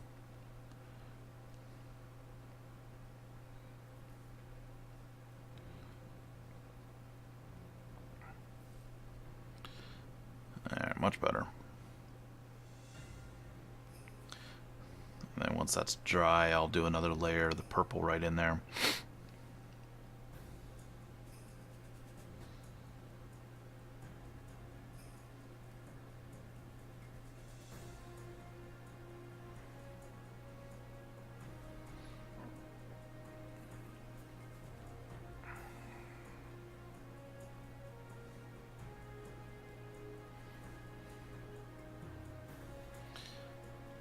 Okay. I'm going to go ahead and base coat the teeth to kind of help frame it so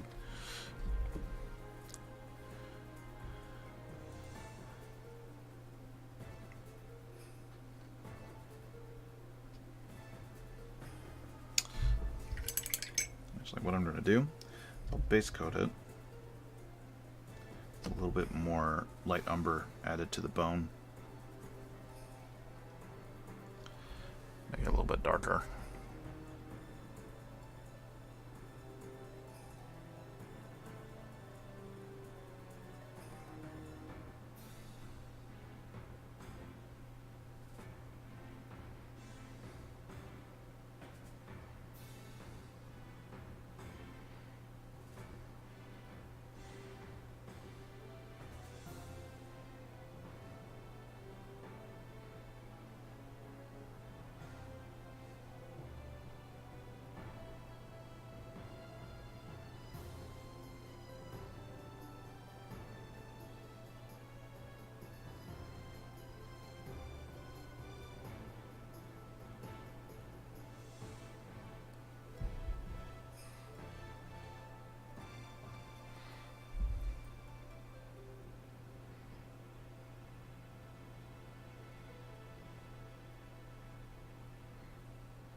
So we're going to flip them over.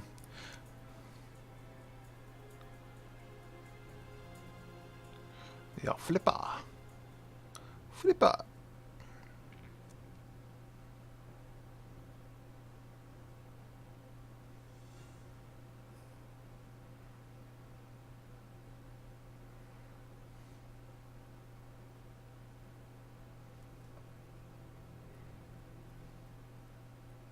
So it's that flicking motion.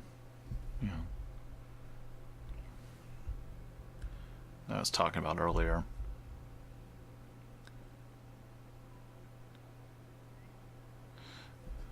So it's that flipping, like flicking. So at the beginning of my brush stroke, and then it comes down as you see the bristles bend, and then it snaps back.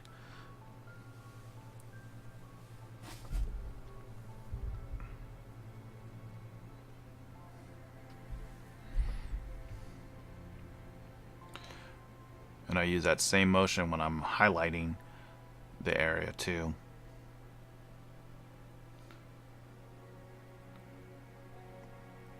So when I start to add highlights, I'll do the same thing, but I'll be closer to the end with that next color, like so.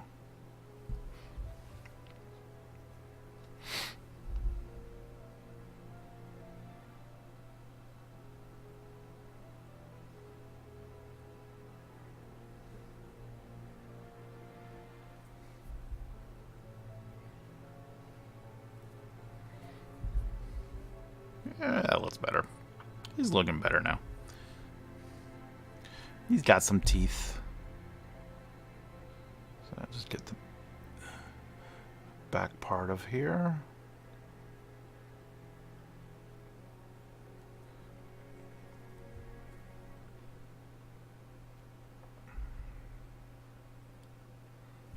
And while we're waiting for that to dry, we'll go ahead and we'll paint the eye sockets. So where's that color? So we're going to paint the whole eye this mahogany, which is kind of like a reddish brown.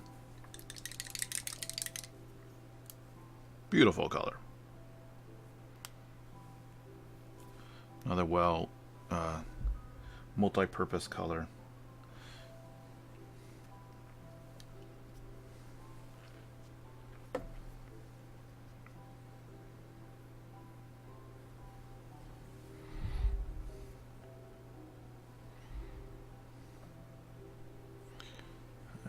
So we'll just go ahead and paint all in this. Create a nice shadow. Build up our bright eyes.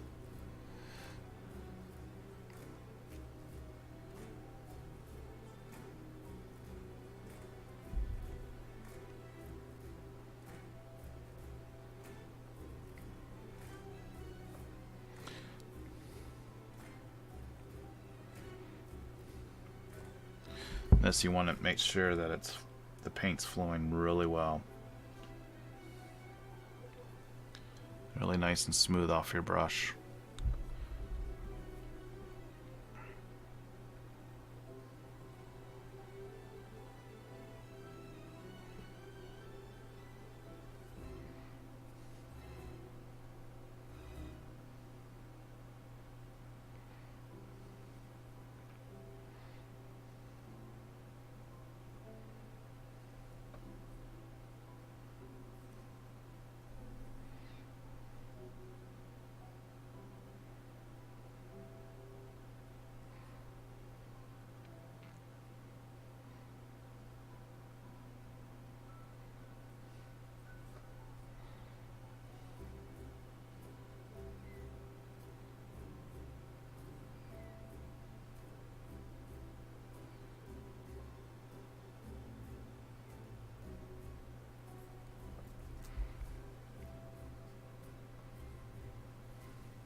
When painting eyes, I like to use a dark brown instead of a black.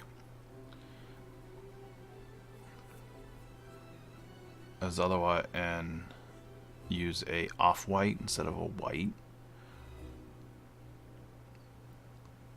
for painting the pupils and whatnot, because having that black and then the white against it, it just, the eyes look like they're staring. It just, unless that's the look you're wanting, but we want it to look more natural. Because if you look at your eyes, like the shading around your eyes, it's not a black, unless you have mascara on. It's a dark brown, or very dark brown is perfect, or purple would work too. And then the whites of your eyes, even though they say it's white, it's more of an off-white color, or a very pale. Another good option is a very pale skin tone would work too. Alright, so we're going to wait for that to dry.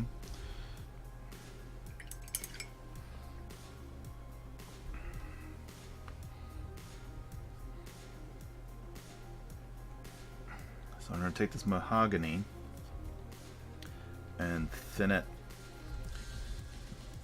excuse me, quite a lot, like I did with that light umber.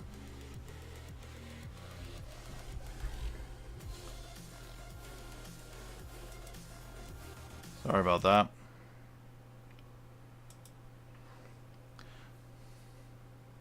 Some of the songs that pop up on that, I gotta go through and take them out. They're just a bit too dance mitts, high energy. All right, so I'm using the mahogany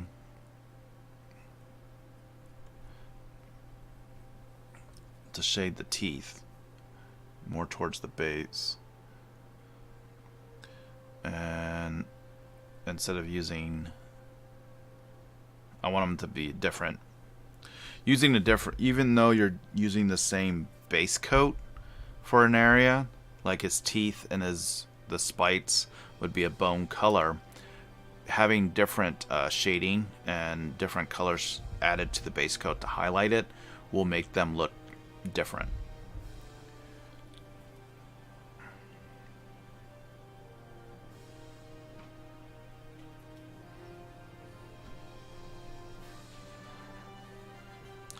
So we want them to be, it is bone type of a color, but having a different shade and a different highlight color will make them stand out.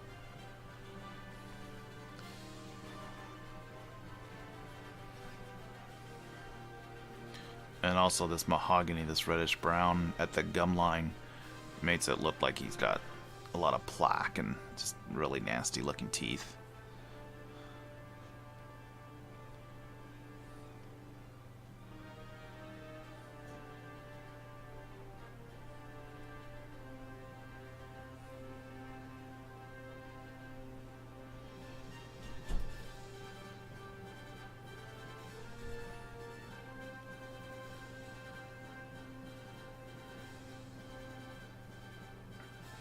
Some of them I got a little bit too high on it, but I can touch that up with some other colors. But for tonight, we're just getting to a point where he's good enough to be played on the table. For this part, and then on Wednesday, we'll wrap him up and finish him off. Add more highlights, more shadows, and things like that.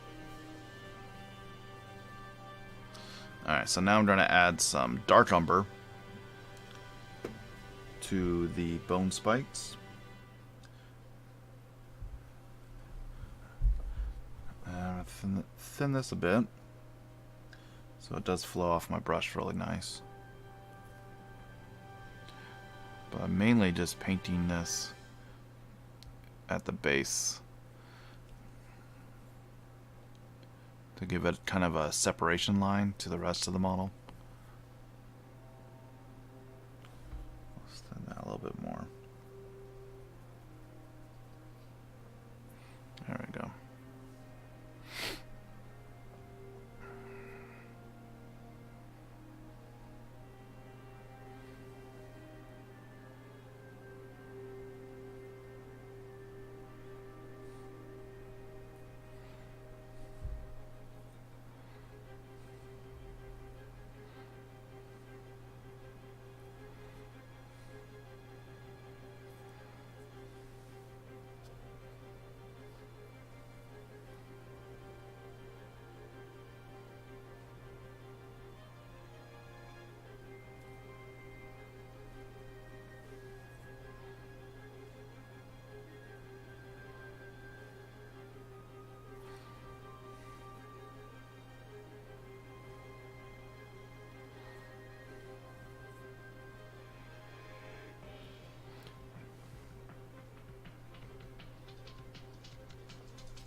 Alright, you know what?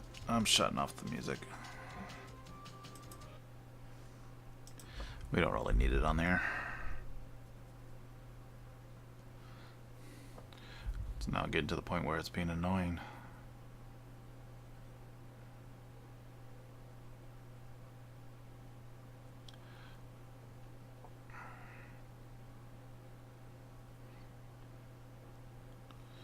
And it's what, 7:40? So I got about 20 more minutes.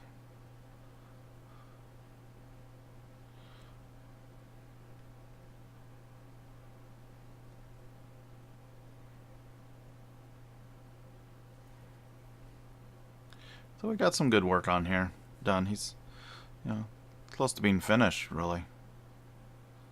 So having that airbrush really does help speed things along. We don't feel like you need to have an airbrush to paint miniatures. It's just an added, just an addition, just one more type of tool to work with to help to achieve what you want to do.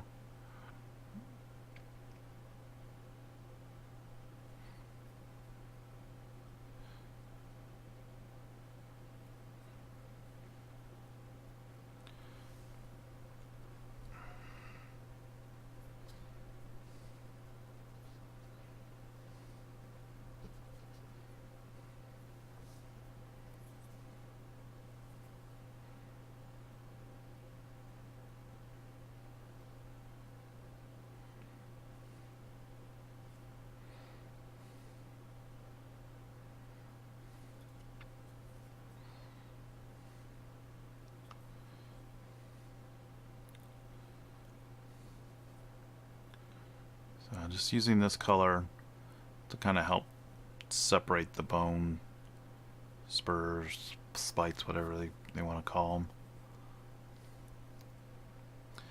Help them stand out.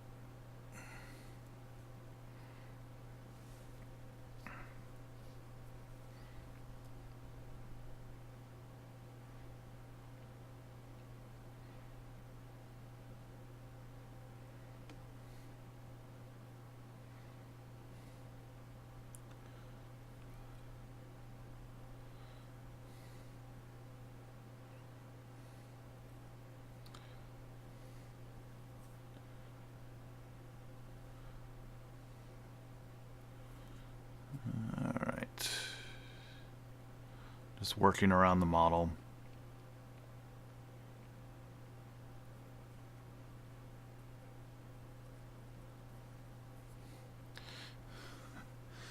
I might just glue that part in. I'm not sure if I want to keep these, the ones that are removable, keep them separate, you know, where I can take them out, trade them out with the ones with the eye blasts. Or just glue them in and glue some in with the eye blasts. Because I kind of want to have that added to these. And if you haven't seen it, it's these right here. It's additional pieces that have this clear resin, like I-beams.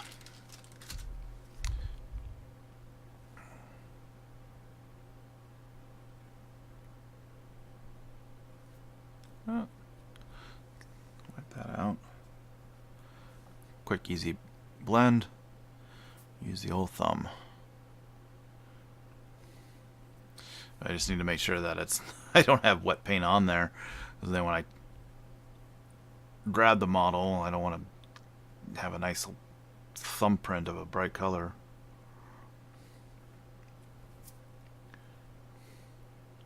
Can't forget his chin spikes here.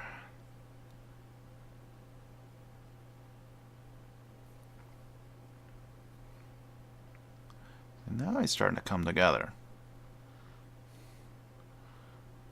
He's looking quite creepy.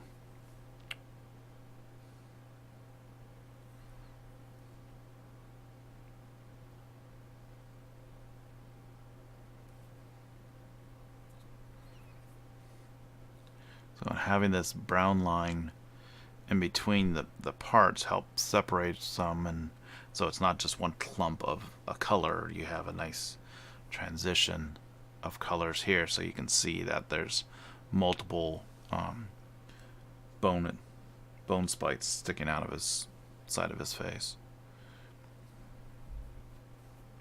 It also works really well on models that have different textures, saying different pieces of cloth, and you want to separate like a belt from the tunic or from the cloak, things like that.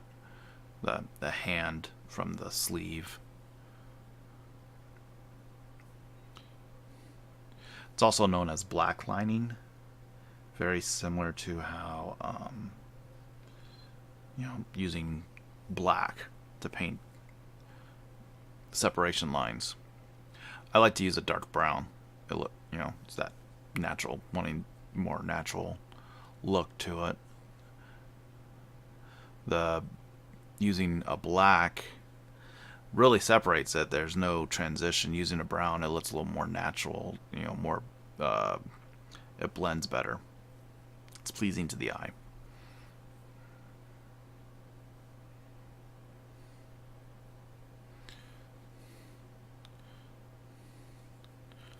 Using black also makes it look kind of cartoony, having that. Oops. Or comic book style look. Unless that, if that's the look you're wanting, by all means. Whatever you're looking for there, like I said, there's no right or wrong way of doing it. This is just the way that I do it.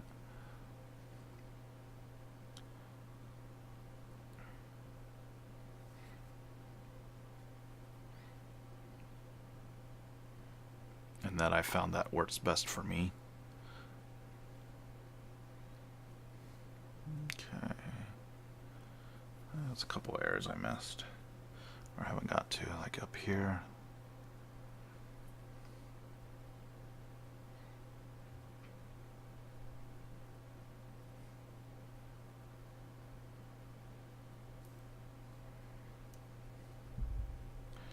Tape's coming off there. All right, I think that looks good enough.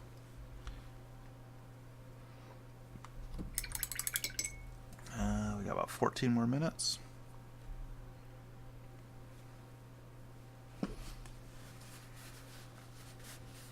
Oh, sure enough, I got some. I think I rubbed off the paint right there. That's all right. I'll touch that up for tomorrow, for Wednesday. All right. So we're gonna paint the eyeballs. So do ivory. Nice off-white color.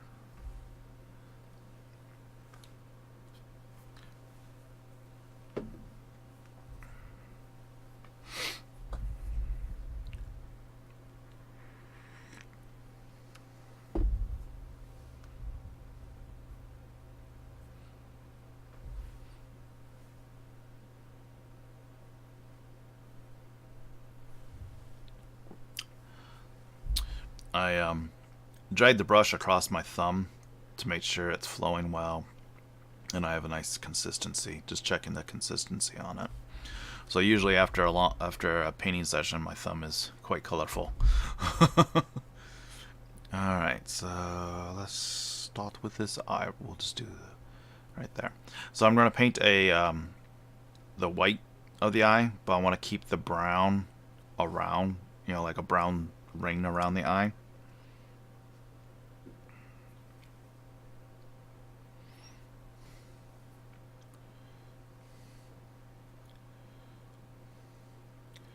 So because these aren't quite oval or almond shape like regular pupils, that's more of a curve sphere. Oh, sorry about that. Gonna do it in a circle. And if I don't have quite enough of that mahogany ring around it, I can come back in and just paint around it. So there's the pupil of the eye. So I'm going to let that dry before I put another layer on it.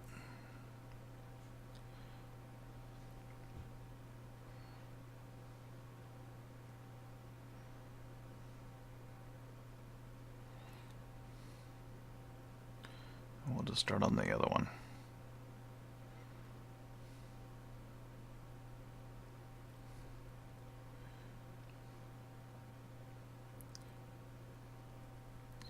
So I'm just slowly pushing the paint closer to the edge to get that thin brown ring separation between the eyelid and the pupil, or the white of the eye.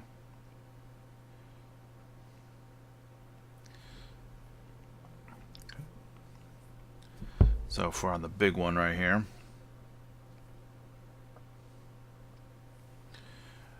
we're going to paint up because it's actually sculpted. The pupil is sculpted and everything. So we're going to start about midway and pull the paint to the edge, like so.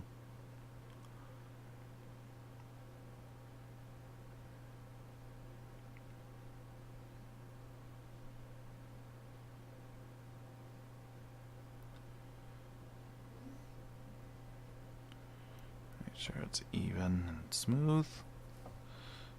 Add some more water.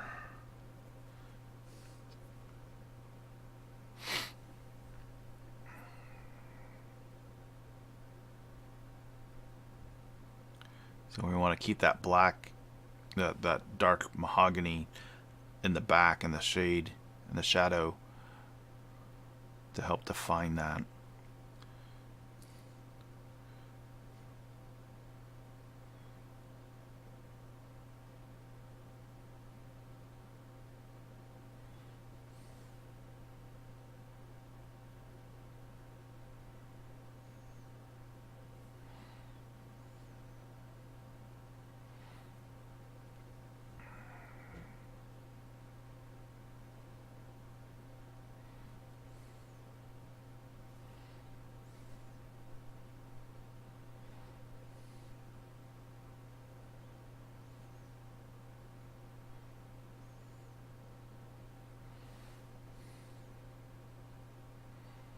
Okay.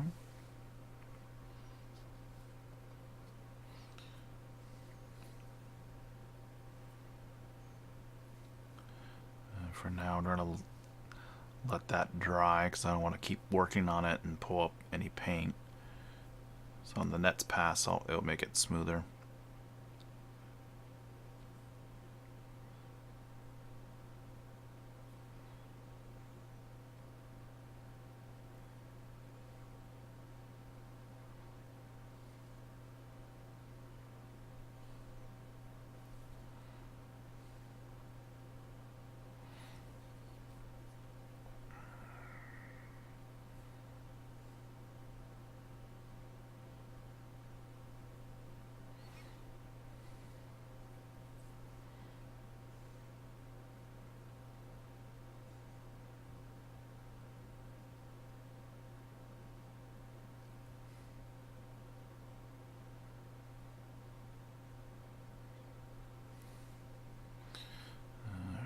because I'm painting a light color over a dark one, sometimes you might have to do a second layer to get a nice smooth coverage, solid coverage over it.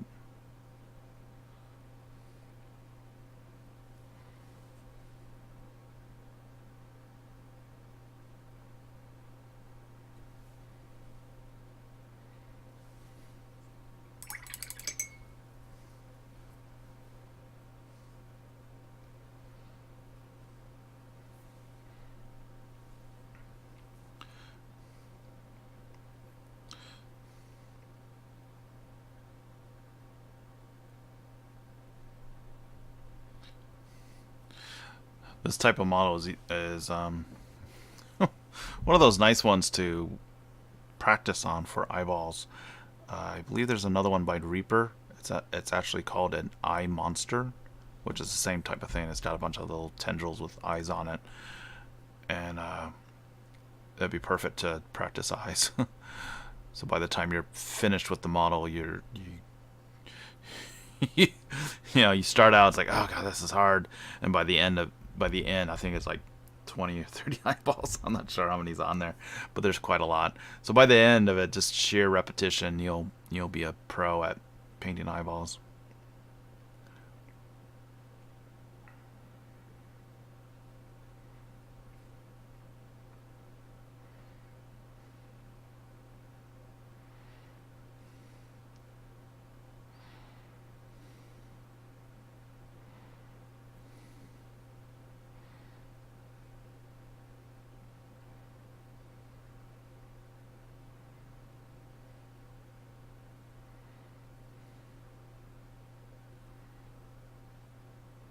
So I'm just making sure that it's completely, it's rounded. It's not, doesn't have any pointed ends or anything.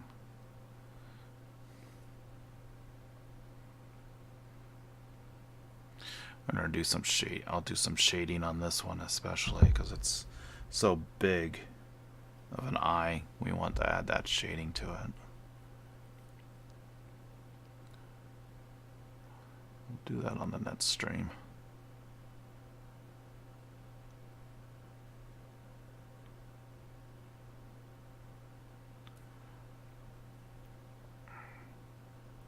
Do that on Wednesday's stream.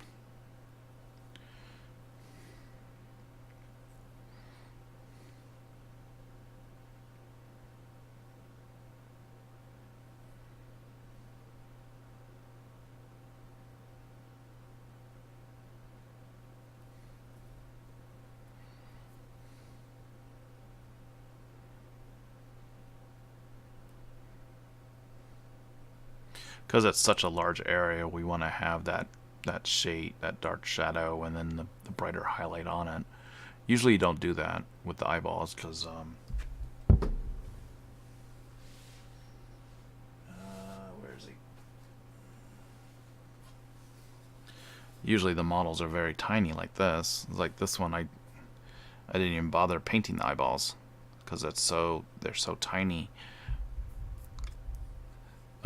It looks good at arm's length and on the table. This is for a board game, and or even even for tabletop. I wouldn't go that far.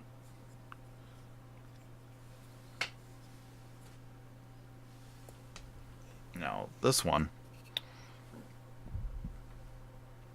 he's a little bit bigger, so I did do. He has like black eyes, so I just painted it black and then just did a small little reflective dot to make it look like it's glistening on him.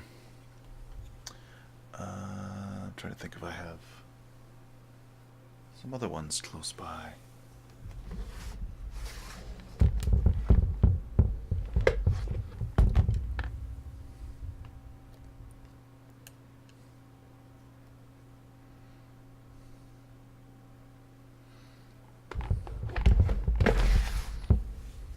So like this one,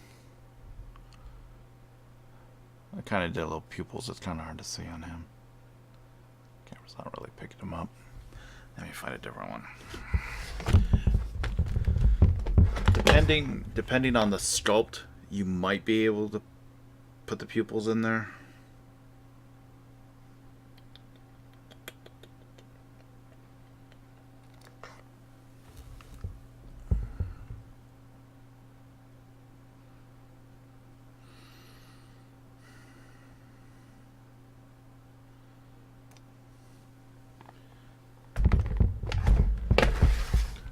you know, depending on how far you want to go with them. This is just a D&D. It's a 3D sculpt for my son's D&D character, and I just spent maybe not even 5 minutes on him, painting him up real quick so we can game. And if I want to, I can always go back and add more highlights and stuff. But you know, for this, I don't really need to add any eyes. Then I have this one.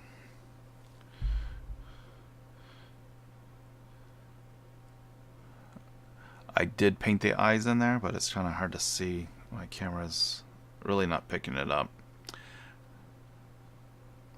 unfortunately. But it all depends on how far you want to take it, what it's going to be for. If it's just for playing games, you know,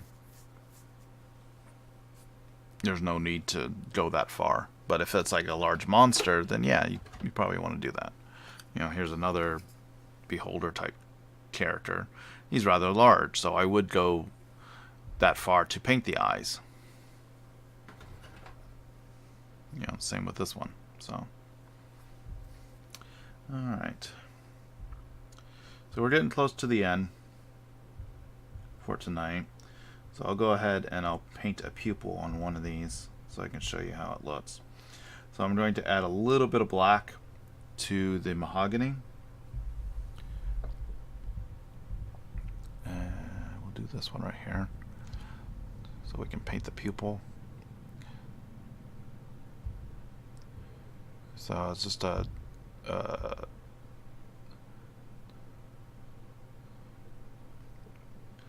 little dot.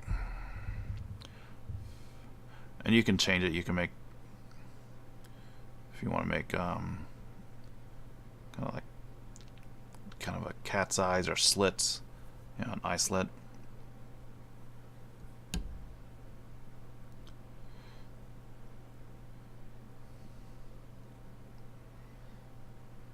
So you just find where the center is and just apply it. I like to have it somewhat touching mainly the bottom part of the eye, because otherwise if you just have a dot in there,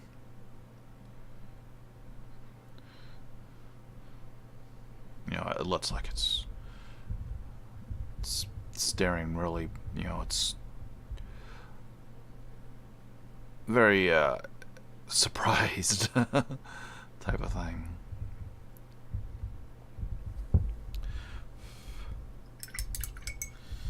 And then once that's dry, I'll come in with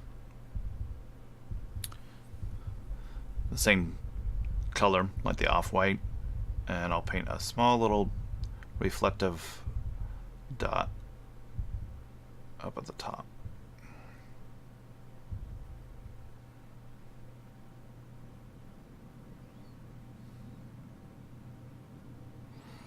Like so.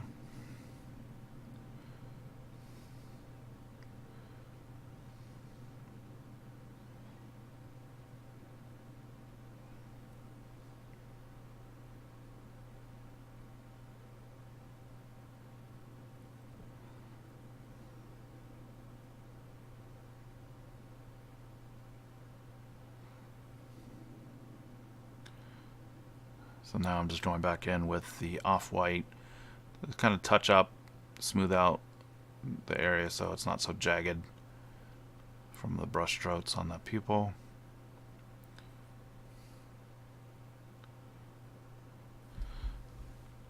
Now if I wanted to add some color to it, I would put the color at the bottom part, because just your eyeballs are very similar to gems.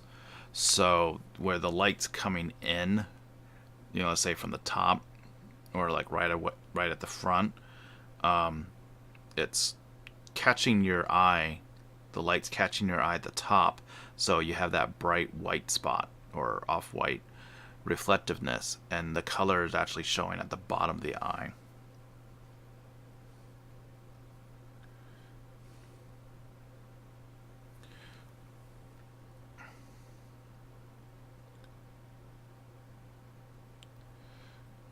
So this is just it's a burnt red, which is a dark red. I'm painting at the lower portion of the eye.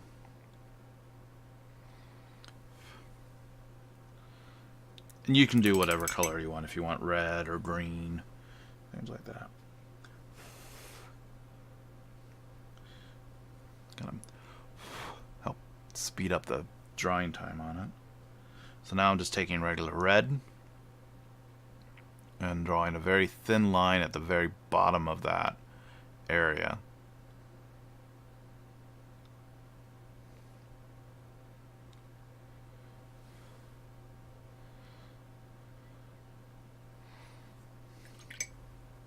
So that would be reflecting the color back up. So now I'm going to go back to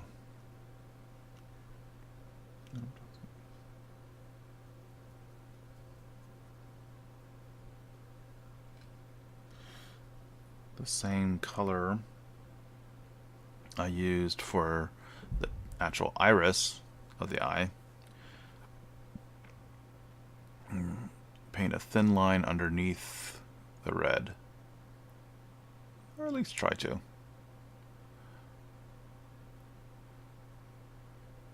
So it looks like it's part of the pupil, or the iris, I should say. There. Kind of hard to see it on this little one. But it's going to be the same process that I do with the big eye. You'll just have some more shading and highlight of it. So that gives you an idea of how that's going to be. Alright, so it's after 8 right now. So we're going to go ahead and wrap this up for tonight. I'll be continuing working on him on Wednesday. So we got a lot of progress on this. Did the majority of the skin with the airbrush, and on Wednesday I'll come back in and I'll start doing some more highlights, brighter colors on each of the scales to pick that out. We got the gum line, so I just need to add some highlights to that, which isn't a whole lot more. And that will be the little bit of tan flesh and magenta, the base coat, and we'll just kind of highlight certain areas on that in his tongue. We'll highlight some more and shade some more on the teeth, same on his bone spikes, and we'll touch up his eyes and then paint the base, and he's done. So he's looking really good. I really like where he's at right now. So we'll finish him up on Wednesday. So once again, thank you for joining me for this Miniature Monday. And be sure to click that follow button down below if you haven't already to keep up to date when I stream. Right now it's Mondays and Wednesdays, 5:30 to 8 p.m. Central Standard Time. I also have a stream on Saturday afternoon, 3 p.m. to 5:30 p.m. Central Standard Time. So if you haven't already, please consider clicking on that follow button down below. And if you like, go ahead and subscribe too. That's even better. All the proceeds for subscriptions and bits, donations go back into making the videos and the streamings better, getting better equipment and all that such, buying miniatures, buying paints, buying brushes to help make the streams better. So thank you once again for joining me on this Monday, and hope to see you on Wednesday or the following streams. Also, if you'd like to see more of my work, go ahead and click on any of the links down in the social media area for Facebook, Instagram, Twitter, all those fun things. And also check out my website at kcholtminiaturepainting.com. All right, thank you very much. Have a good night, and I'll see you later. Bye now.